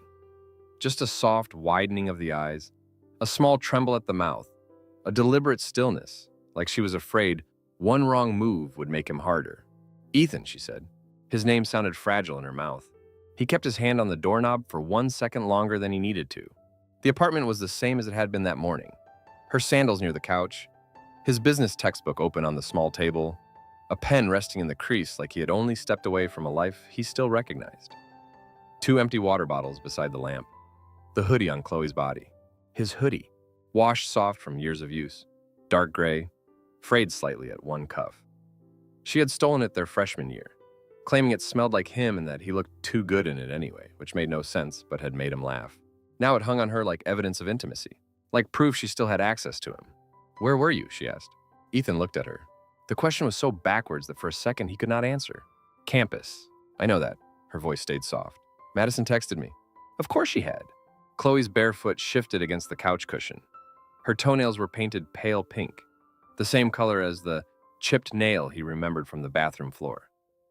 She looked young, beautiful, tired in a way that almost invited protection. Ethan set his backpack down beside the door, slowly. He did not trust himself to move fast. You talked to Madison, Chloe said. Yes. Why? He gave a small, empty breath. Because I wanted to know what happened. Her eyes shone immediately. Too immediately. What happened with what? Ethan stared at her. There it was. The first door. The first chance for her to open it herself. She did not. The room held still around them. The air conditioner hummed softly through the vent. Somewhere outside, a car passed through the apartment lot. Bass low enough to feel through the floor more than hear. Chloe stood. The hoodie slipped down one shoulder, revealing the thin strap of her tank top underneath. Ethan saw it. Hated that he saw it. Hated that his body remembered her before his mind could defend him. baby, she said and came toward him. He almost stepped back. Almost. But pride or shame or some last stupid need not to look afraid of her kept his feet in place. Chloe stopped close enough that he could feel the warmth of her body. Not touching yet. Just near. Her eyes moved over his face. She looked genuinely worried now, or close enough to it that his heart could not tell the difference. You've been different, she whispered. Ethan said nothing. You don't sleep. You barely talk to me. You didn't send money yesterday, and that's fine. I'm not mad about that, but... Her voice thinned. Then Madison says you cornered her in the hallway? I didn't corner her. She felt cornered. She felt caught. Chloe flinched. It was small, but he saw it. The burn across his knuckles tightened as his hand closed at his side. Chloe looked down at it. What happened to your hand? Work. Let me see. She reached for him. He should have moved away. Instead, he let her take his hand. Her fingers were warm around his wrist, soft, familiar. Her thumb brushed carefully near the red skin, not touching the worst of it. She had always been gentle with visible injuries. A burn, a cut, a bruise from carrying boxes at work. She would fuss over them like each small wound proved she loved him. Ethan watched her bend over his hand. Her hair fell forward, smelling like shampoo and the clean cotton of his hoodie. Her breath touched his skin. The old pull came up in him so fast it scared him. He wanted to rest his forehead against her hair. He wanted the last 4 days to be fever, dream, mistake, something that could break open and drain away. Chloe lifted his hand and kissed the air just above the burn, not quite touching it. There, she whispered. Better? It was such an old gesture. So small. So cruelly perfect. For 1 second, Ethan's body almost believed her. Not his mind, his body. His shoulders softened before he could stop them. His breath loosened. The familiar nearness of her. The shape of her hands. The hoodie brushing against his shirt. The warmth between them. All of it reached for the part of him that had loved her before proof. Chloe noticed? Of course she noticed. She stepped closer. Her hand slid from his wrist to his forearm. Her other hand rested lightly against his chest, right over the place his heart had been beating too hard since the business building hallway. Ethan, she said again. This time his name was not fragile. It was an invitation. He looked down at her. She was beautiful. That should not have mattered. It did. Her face was soft under the lamp. Her lips parted slightly. The hoodie made her look like she belonged to him and needed him, and had never once laughed in another room with people who knew he was working anyway. She leaned up and kissed him. At first, it was barely anything. Warm mouth, soft pressure, a question she did not ask with words. Ethan did not kiss back. Then he did. Not because he forgave her, because his body had not received the news in the same language as his mind. His hand rose without permission and touched the side of her waist through the hoodie. He knew the shape there, knew how she fit under his palm, knew the small breath she gave when he held her a certain way. The memory of wanting her moved through him, old and humiliating, a path worn so deep he could step into it even while bleeding. Chloe pressed closer. Her fingers curled in his shirt. The kiss deepened for a moment. Her breath warmed his cheek. Her body leaned into his with that familiar trust, or the performance of it. And Ethan could feel his own body answer before disgust caught up. Then the image came. White on fabric. The bathroom floor. The photo in pink blue light. The pale blue dress. He stiffened. Chloe felt it immediately. She slowed but did not stop. Her hand moved to the back of his neck, gentle, coaxing, trying to bring him back into the rhythm she knew. His skin crawled under the touch, not because he did not want her, because he still did, because wanting her had become another place where she could hurt him. Ethan pulled away, harder than he meant to. Chloe's hand fell from his neck. They stood close, breathing unevenly, the space between them too warm. Her eyes searched his face. What? She whispered. Ethan wiped his mouth with the back of his hand before he could stop himself. Chloe saw. The hurt on her face was immediate, and for one awful second he felt guilty. Not for the screenshots. Not for Madison. For wiping his mouth. Her voice cracked. Did I do something? The question went through him like a blade. Did I do something? Ethan looked at her hoodie. At his hoodie. At the frayed cuff covering her fingers. At her bare legs. At the soft mouth he had just kissed and could still feel. His stomach turned. You tell me, he said. Chloe blinked. The softness withdrew a little. What is that supposed to mean? You know what it means? No, I don't. The first lie landed quietly. No drama. No tears yet. Just a clean denial placed on the floor between them. Ethan stepped back until the backs of his legs hit the small table. His textbook shifted with a dry scrape. The pen rolled once, then stopped. 4th of July, he said. Chloe looked at him. The apartment seemed to shrink. What about it? You came home at 6. I told you I was with friends. You were drunk. I know, I said I was sorry. For what? Her brows pulled together. For worrying you. That's all? A flash of irritation crossed her face and vanished almost as quickly. Ethan, what are we doing right now? I'm asking you what happened.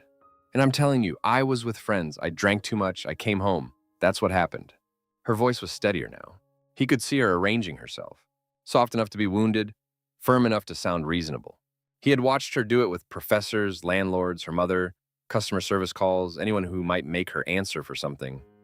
Chloe could become believable in layers. Ethan reached into his pocket. Chloe's eyes dropped to his hand. The first real fear appeared then. Not big, not obvious, but real. He did not take out the phone yet. Madison said you told people things were complicated between us. Chloe's face tightened. I told her we were having problems. Were we? Yes. When did we decide that? She stared at him. You've been distant for weeks. You were staying out all night. I have friends. You had friends before. I'm allowed to have a life, Ethan. The old guilt tried to rise. He could feel it, familiar as muscle memory. Maybe he had been too needy. Maybe he had made her feel watched. Maybe his work schedule, his exhaustion, his quiet resentment had turned him into someone difficult to love. Maybe a person could betray another person and still have reasons that sounded like injuries. He almost followed that path. Then Madison's voice returned. She said you didn't really care as long as she came home. Ethan's jaw tightened. What is Partysegg? Chloe went completely still. The question changed the air. For the first time, neither of them pretended not to know there was a door in the room. Chloe's eyes stayed on his. What? Partysegg. I don't know what you're talking about. Don't. One word. Flat. It stopped her more than shouting would have. The lamp hummed quietly beside the couch. Outside, someone laughed in the parking lot, then a car door slammed. Chloe folded her arms across his hoodie. His hoodie. Did Madison say something? She asked. Answer me. I'm not answering some random thing Madison told you. It wasn't random. So you did corner her. Ethan took out his phone. Chloe's eyes dropped to it. He saw the moment she understood that this was not only Madison. Her face did not collapse. It sharpened. You went through my phone, she said. Ethan unlocked his screen. His thumb moved to the hidden folder. You went through my phone, she repeated louder now. He opened the first screenshot. Partysegg. Date. Money. Chloe's name in the thread. He turned the phone toward her. She did not look at the screen for long. Long enough. Then she looked at him. Her eyes were wet now, but her voice came out cold. You went through my phone while I was asleep? Ethan felt the accusation hit.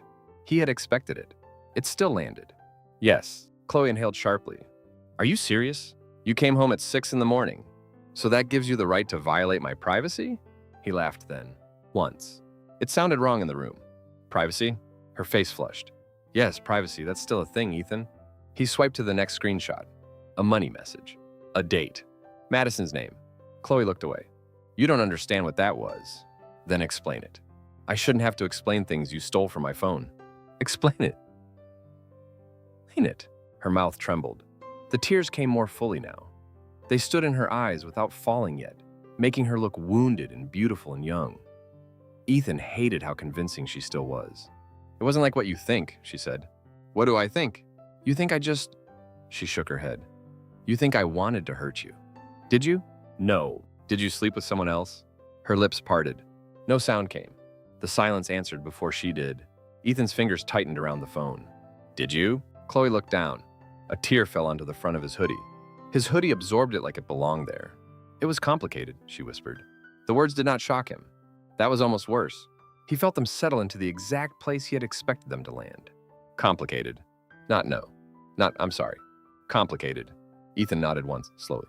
How many times? Chloe wiped her face with the sleeve. I don't know. His throat closed. You don't know. That's not what I mean. How many times? Ethan, please. How many? I can't do this if you're going to interrogate me. He stared at her. Interrogate you? You're standing there with screenshots like I'm on trial. You came home with another man on you. The sentence left him before he could soften it. Chloe flinched like he had struck her. The room went silent. Ethan heard his own breathing. Too loud, too uneven. Chloe's face crumpled. Why would you say it like that? Because I saw it. Her hands covered her mouth. For a second, she looked truly horrified. Not at what she had done. At the fact that he had seen. That difference was small, but Ethan felt it. He lowered the phone. The screen went dark in his hand. I was cleaning you up, he said. You were drunk. I thought you were sick. Chloe shook her head, crying harder now. I didn't know you saw that. No, you didn't. I was drunk. That night? Yes. And the other messages? She cried into the sleeve of his hoodie. I was stressed. Ethan stared at her. The word was so small beside the evidence that it seemed almost obscene. Stressed. You don't know what it felt like. Her voice broke, but underneath the break was anger now.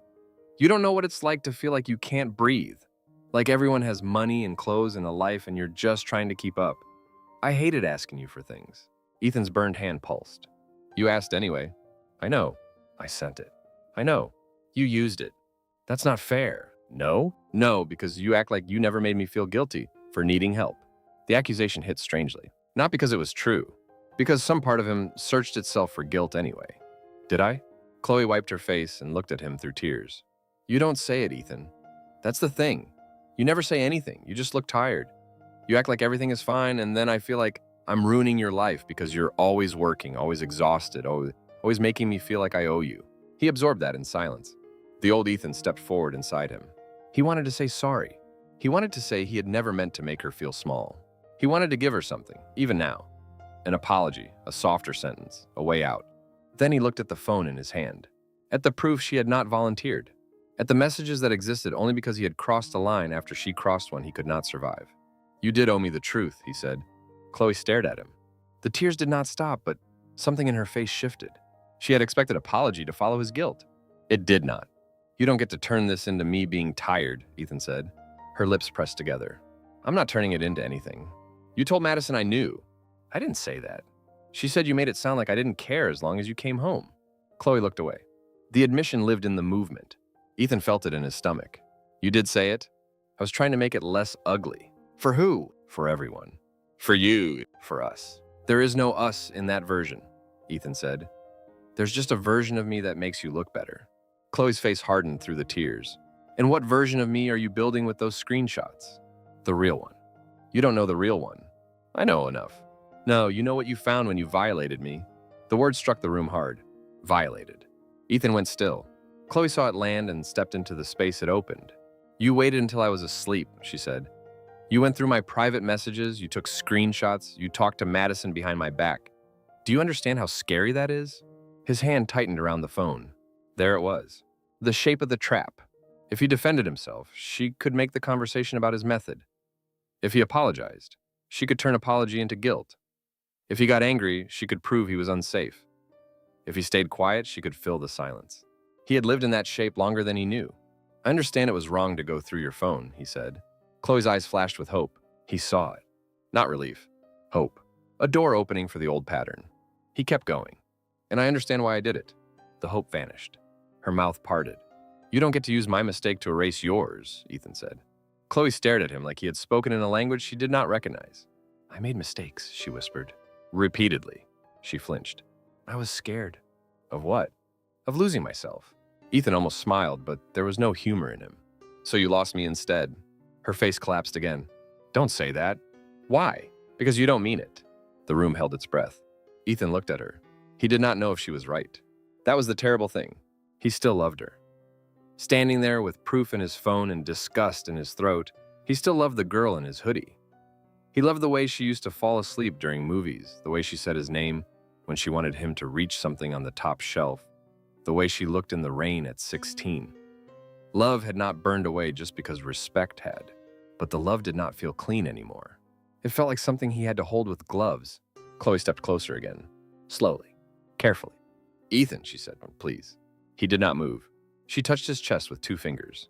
A light touch. A test. His body reacted. Not with desire this time. With memory. Her hand on him in the kitchen when she wanted money but did not want to ask directly. Her arms around him after he worked late. Her mouth on his cheek after he bought the dress. Touch as thanks. Touch as apology. Touch as a way to make him soften before he understood what he was giving. You're the only person who's ever really been there for me, she whispered. His throat tightened. She knew where to press. She had always known. I messed up, she said. I know I messed up, but I didn't stop loving you. Ethan looked at her hand on his chest. The fingers were trembling. Maybe that was real too. That was the worst part about Chloe. There was always enough real feeling mixed into the lie to make leaving feel cruel. I don't know what to do without you, she said. He closed his eyes. For 1 second, he saw the future if he stayed. Her crying into his shirt, his hand in her hair, her saying she would stop. Him believing because he needed to believe. The screenshots staying hidden. Madison avoiding his eyes. Another request for money. Another late night. Another morning where his body knew before his mouth did. He opened his eyes. Chloe was watching him, waiting for the old Ethan to return. Then she said it, softly, almost broken. "You always take care of me." The sentence entered the room like a key turning in an old lock. For years, that line had meant he mattered. It had meant she trusted him. It had meant he was good. Now he heard what had been underneath it the whole time. "You always take care of me, so I can fall apart, so I can need, so I can take. So I can come home and know you will still get the towel, still bring the water, still pay the request, still stand there feeling guilty for the pain I caused you." Ethan stepped back. Chloe's hand fell from his chest. "No," he said. "One word. Quiet." Chloe blinked. "What?" "No." Her face went blank. He lifted the phone again. His thumb moved through the screenshots. Partysegg. Money. Madison. The pale blue dress. 4th of July. He turned the screen toward her, not shoving it at her, not waving it, just holding it steady enough that she had to see. "I took care of you," he said. "I worked nights for you. I bought your food. I bought your clothes. I changed schools for you. I covered for you in my own head before I even knew what I was covering." Chloe's lips trembled. "Ethan, no." The second no came easier. He swiped to the screenshot of the dress. "This one," he said. She looked. Her face changed. Not denial now. Recognition. Shame. Fear. "I bought that dress." Chloe covered her mouth. "I know. You wore it there." She cried harder. She cried harder. "I know. You asked me for money after. I didn't know how to get out of it." That sentence stopped him. For a moment, the room went still in a different way. Ethan looked at her. "What?" Chloe shook her head. I mean, it wasn't that simple." "Were you forced?" "No." The answer came fast. Too fast for her to take back. Ethan felt something inside him settle. Not relief. Not mercy. A terrible clarity. "You chose it." She squeezed her eyes shut. "I made bad choices. You chose it. I was messed up. You chose it. Stop saying that." "Why?" "Because you're making me sound like a horrible person." Ethan lowered the phone. "I'm saying what happened." Chloe looked at him then. Tears wet on her face, his hoodie swallowing her hands, beauty and ruin living in the same body. "I'm sorry," she said. The words were finally there. But they arrived late. And they arrived surrounded by everything she had said before them. Privacy. Pressure. "You scared me. You made me feel guilty. You always take care of me." Ethan looked at her and understood, with a heaviness that made him feel older than 21, that he had been waiting for the apology to save him. He had imagined a version of this moment where she told the truth cleanly, where she cried without defending, where she admitted everything and let him be hurt without making him carry her fear too, where her remorse was so pure that leaving or staying would become simple. But Chloe's truth came wrapped in blame. Her tears came with escape routes. Her touch came before honesty. And now that he saw it, he could not unsee it. "I wanted you to tell me," he said. "I was scared." "I know. I didn't want to lose you. You were already losing me." Chloe shook her head. No, don't do that. Don't talk like it's done." Ethan looked toward the couch, at the dent where she had been sitting when he walked in, at the lamp, at his open textbook on the table, at the apartment that had held both their lives so quietly while everything underneath rotted. "I'm not deciding everything tonight," he said. Chloe's face lifted with desperate hope. "But I'm done pretending I don't know," the hope faltered. "And I'm done apologizing for finding out." Chloe wrapped her arms around herself. His hoodie bunched under her hands. "What are you going to do?" she asked. The question sounded afraid. It also sounded calculating. Ethan heard both. His phone buzzed once in his hand. A notification slid across the top of the screen. Madison. He did not open it. Chloe saw the name. Her face changed. There it was again.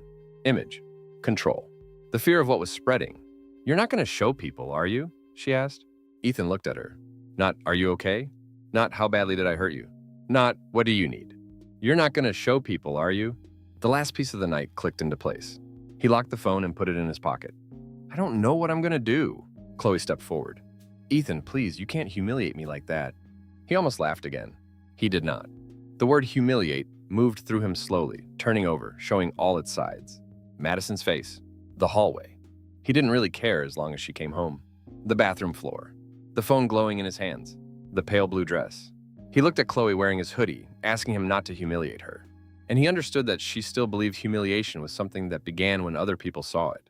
For Ethan, it had begun before dawn, alone on the bathroom floor while she slept. "I need air," he said.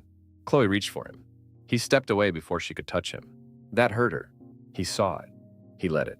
He picked up his backpack from beside the door. The strap dragged once against the wall.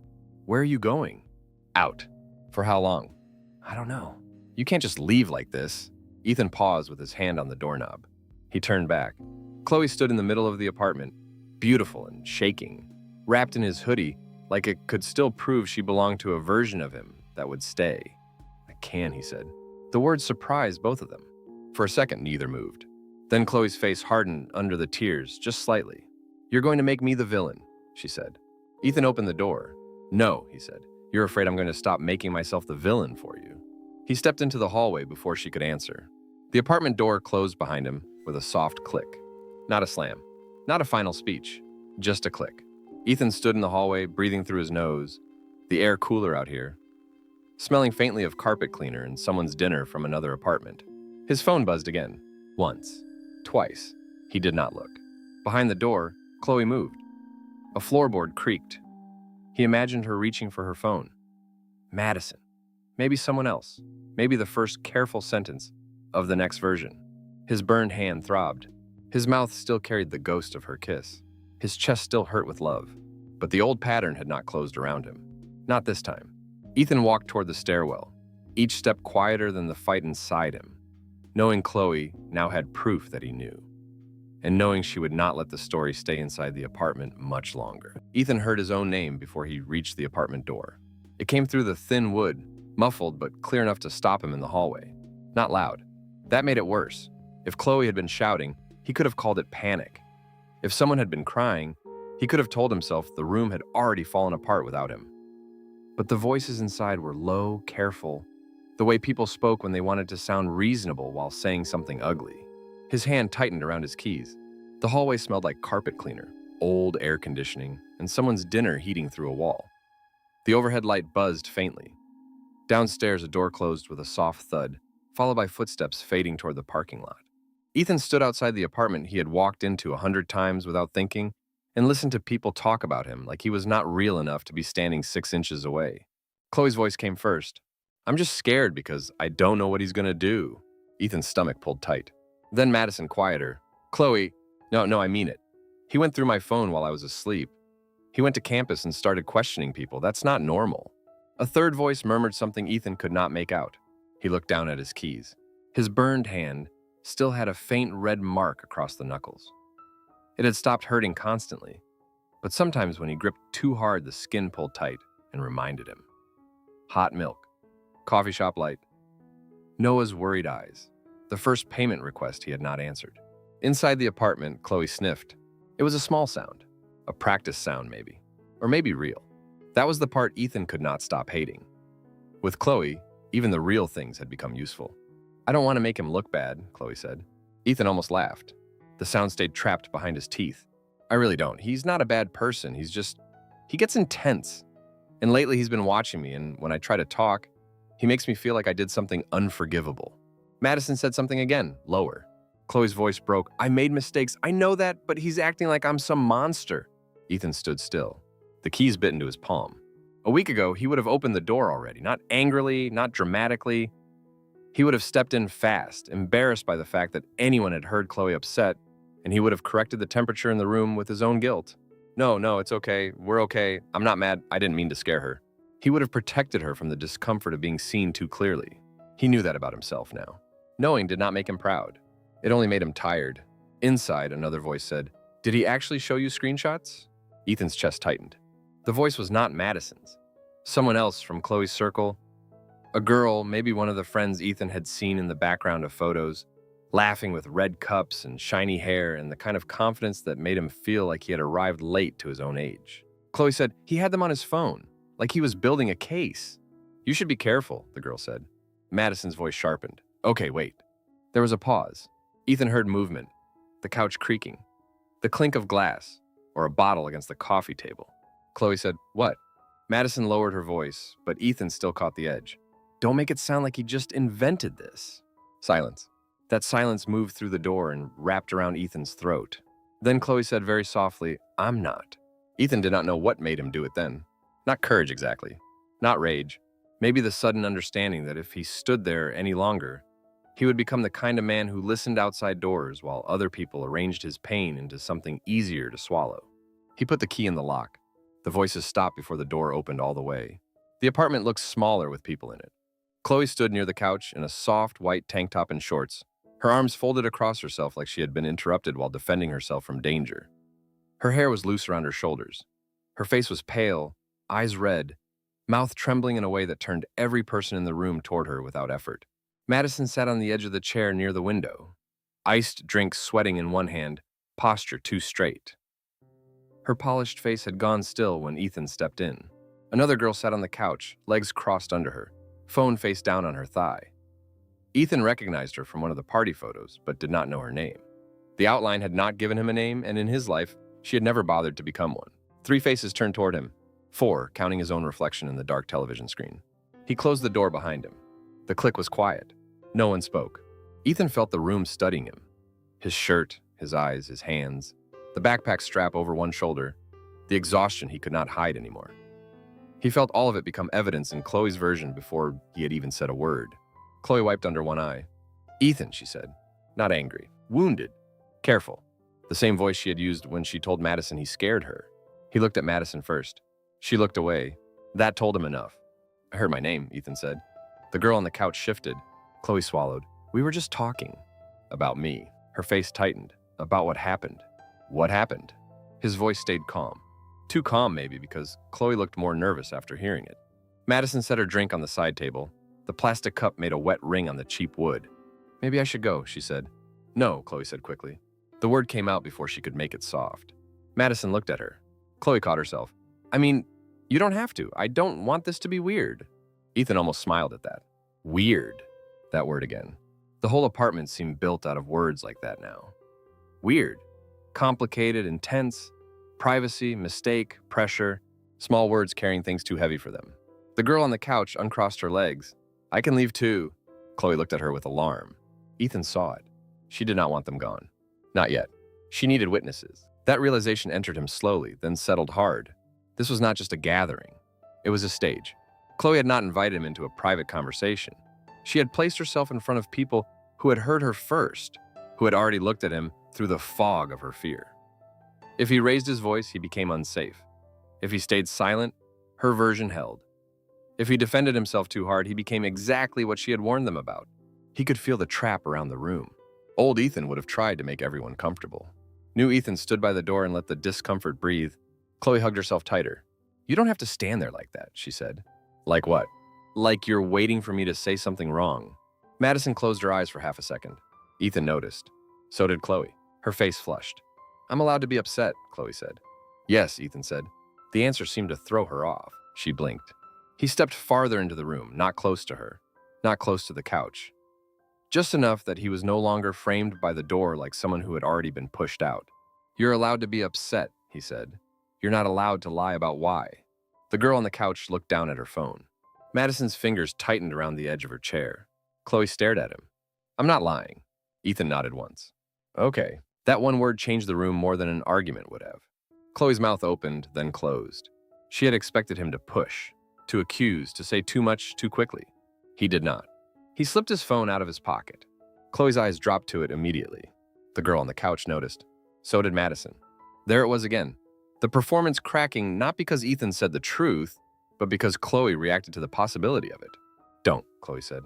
Her voice was soft, but it carried panic now. Ethan looked at her. "I haven't shown anyone anything." "Then don't start." "I wasn't planning to." "Then why are you taking out your phone?" "Because if you keep telling people I'm dangerous for knowing, I need to remember what I know." Madison looked at him then. Really looked. Not with pity this time, with something closer to understanding. Chloe shook her head. "Like, you see, this is what I mean. He talks like that now, like I'm some criminal." The girl on the couch shifted again. "Maybe this should be between you two." "It was," Ethan said. The room went quiet. His voice did not rise. That helped. "It was between us when she came home at 6 in the morning. It was between us when I found what I found. It was between us when I asked her about it. And she made the conversation about me going through her phone. It stopped being between us when she started telling people I was unstable." Chloe's face went white. "I never said unstable. You said scared." "I'm scared of what I'll do," Ethan said. "Or of what people will know." The sentence landed. Madison looked down. The girl on the couch looked at Chloe. Chloe's eyes filled again, faster now, but her mouth hardened underneath. You're humiliating me. Ethan felt the old guilt lift its head. It knew that word. Humiliating. A word that made him want to step backward, lower his voice, cover the sharp edges. A word that made him see himself from outside. A man in a room with 3 women, holding a phone, making a beautiful girl cry. His stomach turned. That was the exact fear. Becoming cruel. Becoming ugly. Becoming the kind of man people whispered about. For 1 second, silence looked like goodness again. Then Madison spoke. Chloe. It was only her name, but it shook. Chloe turned to her sharply. What? Madison swallowed. You can't keep saying he's humiliating you like he made it all up. The girl on the couch went still. Chloe's eyes flashed. I didn't say he made it up. You're making it sound like he went looking for nothing. Madison, stop. There it was. The first visible break in the performance. Ethan did not move. He understood something then. He did not have to force the whole truth into the room. Chloe's own fear was already pulling at the seams. Madison stood, then sat back down as if her body could not decide whether to flee. I'm not trying to hurt you, Madison said. Chloe laughed once, a broken little sound. Really? Because it feels like everyone wants to hurt me right now. No, Madison said. It feels like you want everyone to protect you from what actually happened. The words landed harder than any screenshot could have. Chloe stared at her. The girl on the couch looked from Madison to Chloe, then to Ethan. Ethan's burned hand pulsed once. He did not speak. The rupture had begun without him. Chloe's face changed. Her tears stayed, but something behind them sharpened. You told him things, and she said to Madison. Madison looked away. You did. He asked me a question. You had no right. Madison's head snapped back. No right? Chloe, you told people he knew. The room went silent. There, the careless words. Not careless because Madison did not know their weight. Careless because they came out in anger, before she could tuck them back into safer language. Ethan felt the sentence pass through the room. You told people he knew. The girl on the couch sat up straighter. Chloe's lips parted. Madison immediately looked sick. Ethan did not. For the first time in days, the shame did not rush to cover him. It moved outward where it belonged. Chloe whispered, That's not what I meant. Ethan looked at her. What did you mean? She turned toward him, desperate. I meant you knew we were having problems. No. I meant you knew I went out. No. You meant it made you look less guilty if people thought I had agreed to being treated like this. Her face crumpled. Don't say it like that. How should I say it? You're twisting everything. Ethan unlocked his phone. Not fast, not dramatic. He opened the screenshot folder and held the phone at his side, screen facing him. He did not push it toward anyone. I'm not going to show everything, he said. Chloe stared at the phone like it was a weapon. It felt like one in his hand. That was why he kept it low. I don't want revenge, he said. No one interrupted. The air conditioner clicked on, and a thin stream of cool air moved across his neck. I don't want to stand here and read messages out loud. I don't want strangers knowing what I saw. I didn't even want Madison to know I knew. Madison's face tightened. Ethan looked at Chloe. But you don't get to make me the scary part of this because I found proof. Chloe's mouth trembled. You went through my phone. I did. That was wrong. Yes. The girl on the couch looked surprised at that. Chloe did too. Ethan kept his voice level. It was wrong, and if that is the only part of the story you tell people, I look like a controlling boyfriend, and you look like someone who needed protection from me. Chloe's tears spilled again. But the reason I went through your phone is because you came home drunk at 6 a.m. with proof on your body that you had been with someone else. The room stopped breathing. The girl on the couch looked down so fast it was almost physical. Madison closed her eyes. Chloe made a small, wounded sound. Ethan felt the ugliness of the sentence in his own mouth. He hated saying it. He hated that it was true. He hated that the most private humiliation of his life had to be said out loud because Chloe had made his silence useful to her. He swallowed. And the messages showed Partysegg, money, dates, more than once. Chloe covered her face. Ethan, stop. He did. Not because she asked. Because enough had been said. The room did not need every detail. He did not need to empty his pain onto the floor to prove it existed. The girl on the couch stood. I'm going to go. Chloe lowered her hands. Wait. But the girl had already grabbed her phone. She did not look at Ethan. She did not look at Chloe for long either. I don't want to be in this. She moved toward the door.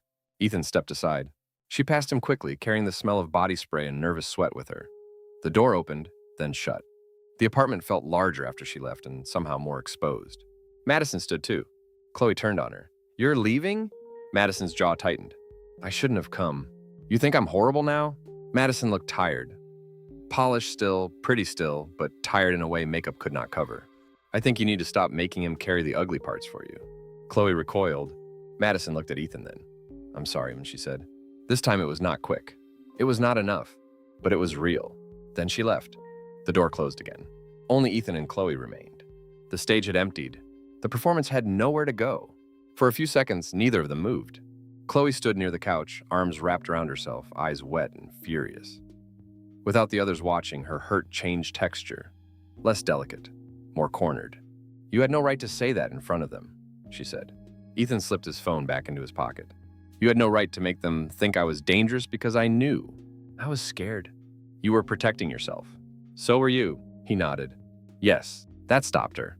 The honesty made the room strange. Ethan looked at the couch, the lamp, the empty cup Madison had left sweating on the side table. The water ring was already spreading into the cheap wood. He would probably be the one to wipe it if he stayed long enough. That thought settled in him with quiet force. He did not move toward the table. Chloe wiped her face with the heel of her hand. Do you feel better now? No. Then what was the point? Ethan looked at her. The point was not feeling worse, just so you could feel safer. Her lips parted. No answer came.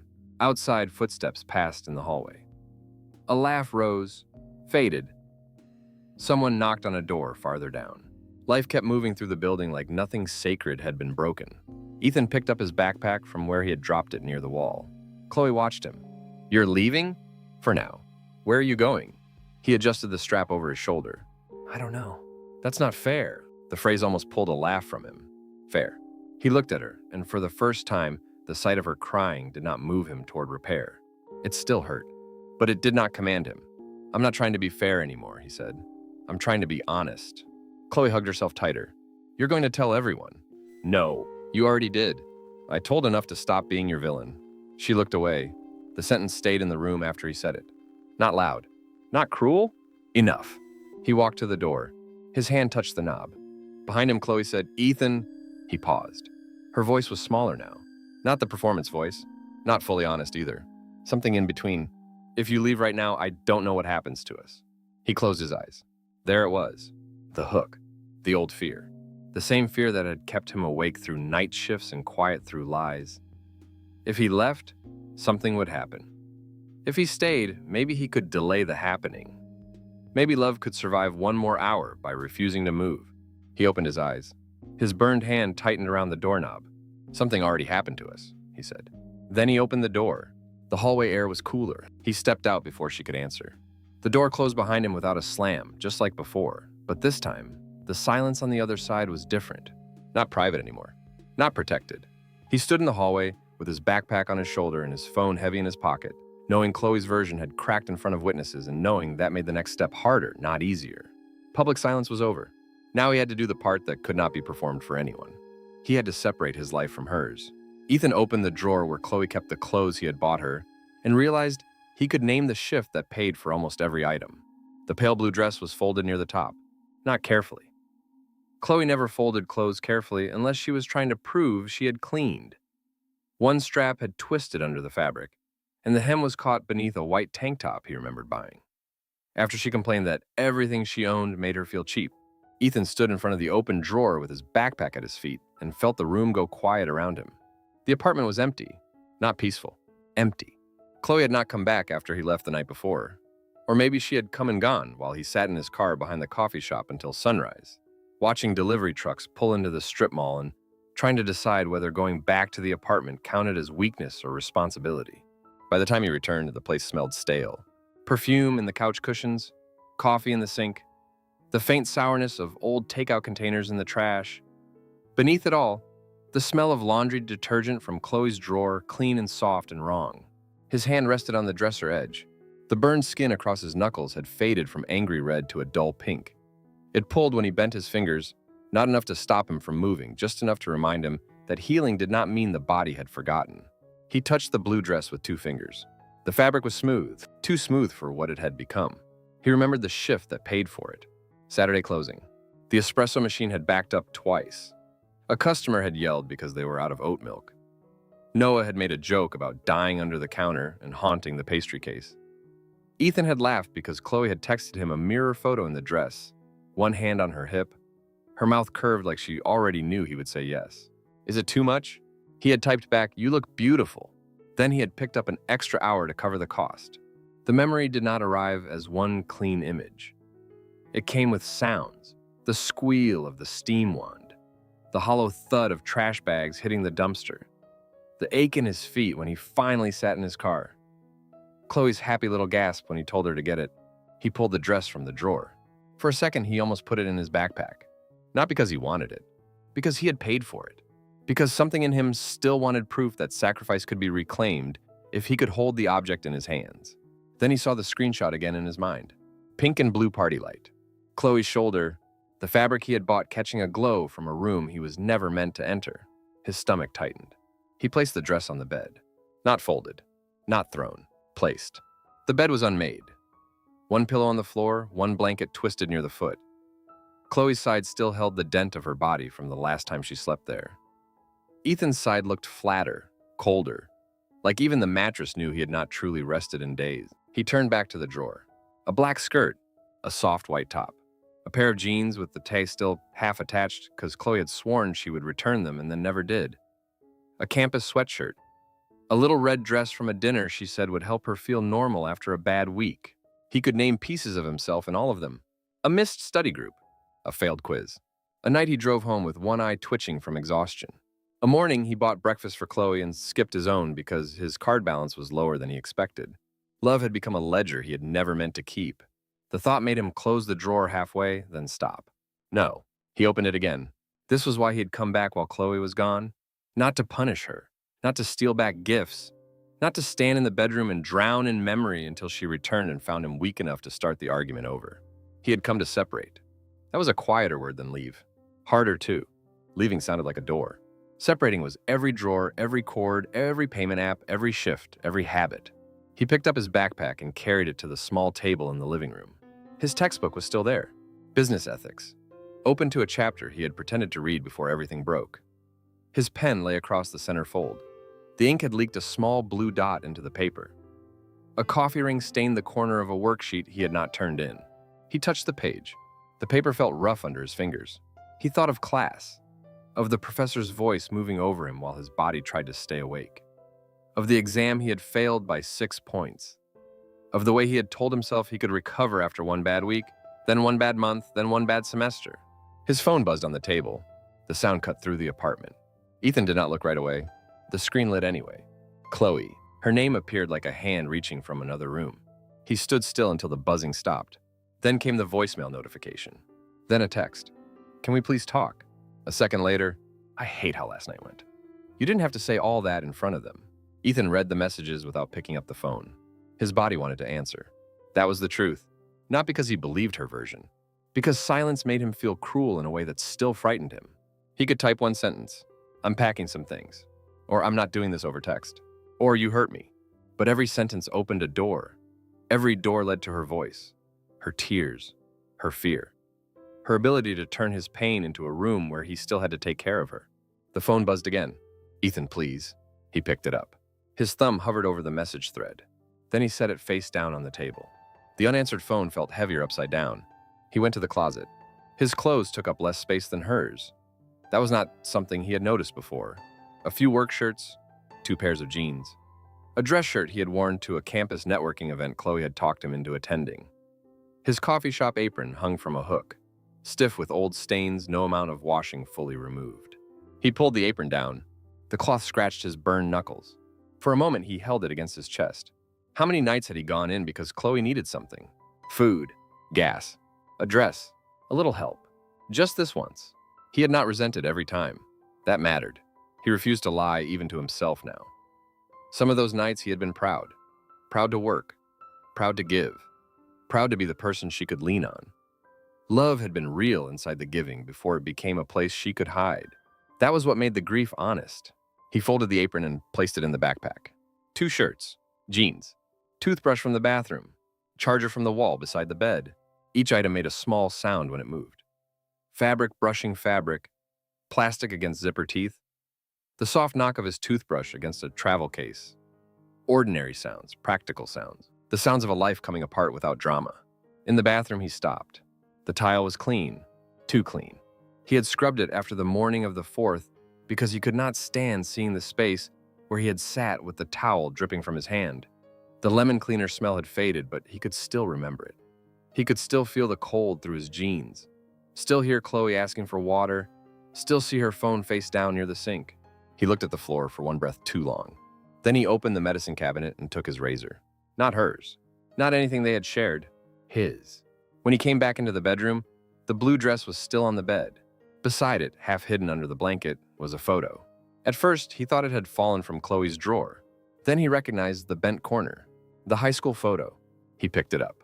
The paper had softened at the edges from years of being moved between books, drawers, wallets, cheap frames, and boxes they never fully unpacked. In the photo, Chloe and Ethan stood beside his dead car in the rain, both of them soaked through, both laughing at something that had not been funny until they decided it was. Chloe at 16, hair wet against her face, mascara smudged. One shoulder lifted toward Ethan like she was cold, but refusing to admit it. Ethan at 16 looked ridiculous. Too thin, too earnest. Wet hair stuck to his forehead. His smile wide open, unprotected, the kind of smile a person had before they learned how expensive love could become. His thumb moved over the photo. Not over Chloe's face, over the space between them. He had used this picture like evidence for years. Evidence that the relationship was special. Evidence that Chloe was still somewhere inside herself. Evidence that if the beginning had been beautiful, the ending could be forgiven before it arrived. Now the photo felt different. Not false. That was important. The rain had been real. The laughter had been real. The way she leaned into him had been real. The boy in the picture had loved her with everything he had, and maybe the girl in the picture had loved him back as much as she knew how to then. Ethan sat on the edge of the bed. The mattress sank under his weight. For the first time that morning, the grief came without panic. It rose slowly, heavy, warm behind the eyes. His throat tightened, and he let it. He did not press his hand over his mouth. He did not swallow it down for Chloe's sake. There was no one in the room to protect from the sound. A tear fell onto the photo. Not dramatic. Just one small dark spot near the corner. He wiped it with his sleeve and almost laughed because the gesture was so useless. His phone buzzed in the living room. Once. Twice. Then kept buzzing. A call. The vibration traveled through the table. A dull, mechanical rattle against cheap wood. Ethan sat still with the photo in his hand. The old pattern stood up inside him. Answer. Explain. Calm her down. Tell her where you are. Tell her what you are doing. Make the landing softer. Do not let her be scared. Do not be cruel. The phone kept buzzing. He folded the photo once, carefully, right down the middle, between the two wet teenagers who had not known what would be asked of them. He did not tear it. He did not throw it away. He folded it because leaving did not require pretending the past meant nothing. It only required not letting the past give orders. The call stopped. The apartment fell silent again. He placed the folded photo in the inside pocket of his backpack. Then he stood. In the living room, his phone screen showed 3 missed calls. Chloe. No voicemail this time. Another text appeared while he was looking. Where are you? Are you at the apartment? Ethan looked toward the door. His pulse changed. She knew. Or guessed. Or felt the old pattern shifting and reached for the nearest place it could still be controlled. Another text came. Don't touch my stuff. He looked back at the bedroom, at the blue dress on the bed. His mouth tightened. He had not taken it. He would not. That mattered more than he expected. He typed for the first time. I'm taking my things. He stared at the words. Too much? Too little? A door? A hook? He deleted them. His thumb hovered over the keyboard. Then he locked the phone. No more sentences for her to pull apart. Not yet. He opened the payment app. Chloe's name was still at the top from the last request. Small profile photo, bright smile, her cheek against his, a frozen version of trust. There were old payments listed underneath. Food, dress, gas. Sorry, babe. Thank you, baby. He scrolled only once before stopping. The list made him feel sick, but it also made something clear. He had been treating love like a place where receipts did not matter. And maybe in a healthy love, they would not. Maybe giving could stay giving when the person receiving did not turn your generosity into cover. But this was not that. He found the active request, deleted it. Then he removed the saved payment link. The app asked if he was sure. A simple button. Remove. His finger hovered. He thought of Chloe's heart emoji after he had not sent money. He thought of her saying she hated asking him. He thought of all the times she had asked anyway. He pressed remove. The screen changed. No sound. No witness. A tiny practical severing. His breath left him slowly. Next, he opened his work schedule. The coffee shop had him listed for an extra closing shift that night. one he had picked up before everything, when he still believed more money would solve the pressure he felt but could not name. He stared at the shift. His first instinct was to keep it. Money was still money, rent was still rent, food was still food. He was still Ethan, responsible, useful, the guy who showed up. Then he saw himself walking into the coffee shop with the apartment still unfinished behind him, Chloe's calls still buzzing, the old life still half-packed and waiting for him to lose nerve. No, he messaged Noah. "Can you cover tonight? I know it's last minute. Something happened. I can explain later." The three dots appeared almost immediately. "Yeah, don't worry about it." "You safe?" Ethan stared at that. Safe. It was such a simple question. No drama, no demand for details, no guilt inside it. Yeah. Then after a moment, just leaving. Noah did not answer right away. When he did, the message was short. Good. Ethan sat with that word. Good. Not easy, not happy. Good. He opened his school email next, found the advisor thread, and wrote a message he had been putting off for weeks. "I missed our appointment. I'm dealing with a personal situation, but I need help getting back on track. Can I reschedule?" He almost deleted it. The shame rose fast. Personal situation sounded weak. Getting back on track sounded like admitting he had gone off it. Maybe the advisor would not care. Maybe it was too late to fix the class. Maybe one email could not repair a semester. But one email was not the whole repair. It was only proof he had turned toward himself. He sent it. The whoosh sound from the phone was small. The room felt different after. Not better. Different. He put the phone in his pocket and went back to the bedroom one last time. The clothes Chloe owned, the clothes he bought, remained on the bed and in the drawer. The blue dress lay where he had left it, pale and empty without her inside it. It did not look powerful now. It looked like fabric. That helped. He picked it up and returned it to the drawer. Not folded carefully, not destroyed, just put back. He closed the drawer. The sound was soft, final in a way shouting had never been. His backpack was heavier now, but not full. That surprised him too. Years of love, months of sacrifice, nights of work, and the things he actually needed fit into one bag and a few pockets. He walked through the apartment slowly. Kitchen, sink, small table, couch, lamp, door. He did not clean the cups. He did not wipe Madison's water ring from the side table. He did not gather Chloe's sandals from the floor. Every undone thing felt like a muscle learning a new motion. His phone buzzed again as he reached the door. Chloe calling. He took it out. Her name filled the screen. For a moment, he watched it vibrate in his hand. He pictured her somewhere outside the apartment, maybe in Madison's car, maybe standing under campus shade, maybe crying, maybe angry, maybe already deciding which words would make him cruel if he did not come back. He still loved her. That truth stood beside him, not blocking the door this time. He let the call ring. Once, twice, 3 times. Then he pressed the side button and silenced it. Not decline. Not answer. Silence. But this silence was not hiding. This silence was him choosing not to step back into the room before he had left it. He opened the door. The hallway was cool and dim. The carpet swallowed the sound of his first step. Behind him, the apartment waited, full of things that had once meant love and now meant cost. He did not turn back immediately. That mattered too. He stepped into the hallway and pulled the door closed. The lock clicked. Inside his pocket, the phone buzzed again. Muffled now. Behind a door. Behind denim. Behind the first boundary he had made without asking Chloe to understand it. Ethan stood still for one breath. Then he walked. Down the hallway. Past the neighbor's door with the peeling number. Past the stairwell where the air smelled faintly of dust and hot metal. Down the steps into the morning heat. Outside, the Arizona sun had already turned the parking lot bright. The asphalt shimmered. A truck backed out near the far curb. Somewhere on campus, bells from a building tower chimed the hour, thin and distant. Ethan reached his car and set the backpack in the passenger seat. For a second, he rested both hands on the open door frame. His burned hand looked almost normal in the sunlight. Almost. He got in. The seat was hot against his back. The steering wheel burned his palm just enough to make him shift his grip. He started the engine, then sat there with the air conditioner blowing warm air before it cooled. His phone buzzed again. He did not look. He drove out of the lot. Not fast, not dramatically. At the exit, he turned toward campus instead of the coffee shop. His shift would be covered. His advisor email was sent. Chloe's payment link was gone. His things were in the seat beside him. The old photo was folded in his backpack, still with him, but no longer steering. When he passed the coffee shop, he slowed without meaning to. The windows reflected the bright morning. Inside, someone was probably rinsing pitchers, filling ice, wiping counters that would be sticky again in an hour. A week ago, Ethan would have been thinking about whether he could pick up another shift, whether Chloe needed food, whether he could stretch $20 until Friday. He kept driving. The coffee shop fell behind him. His phone went quiet at last. Maybe Chloe had stopped calling. Maybe she was typing. Maybe her reaction was only delayed, waiting somewhere behind him, gathering force. For the first time, Ethan did not organize his next breath around it.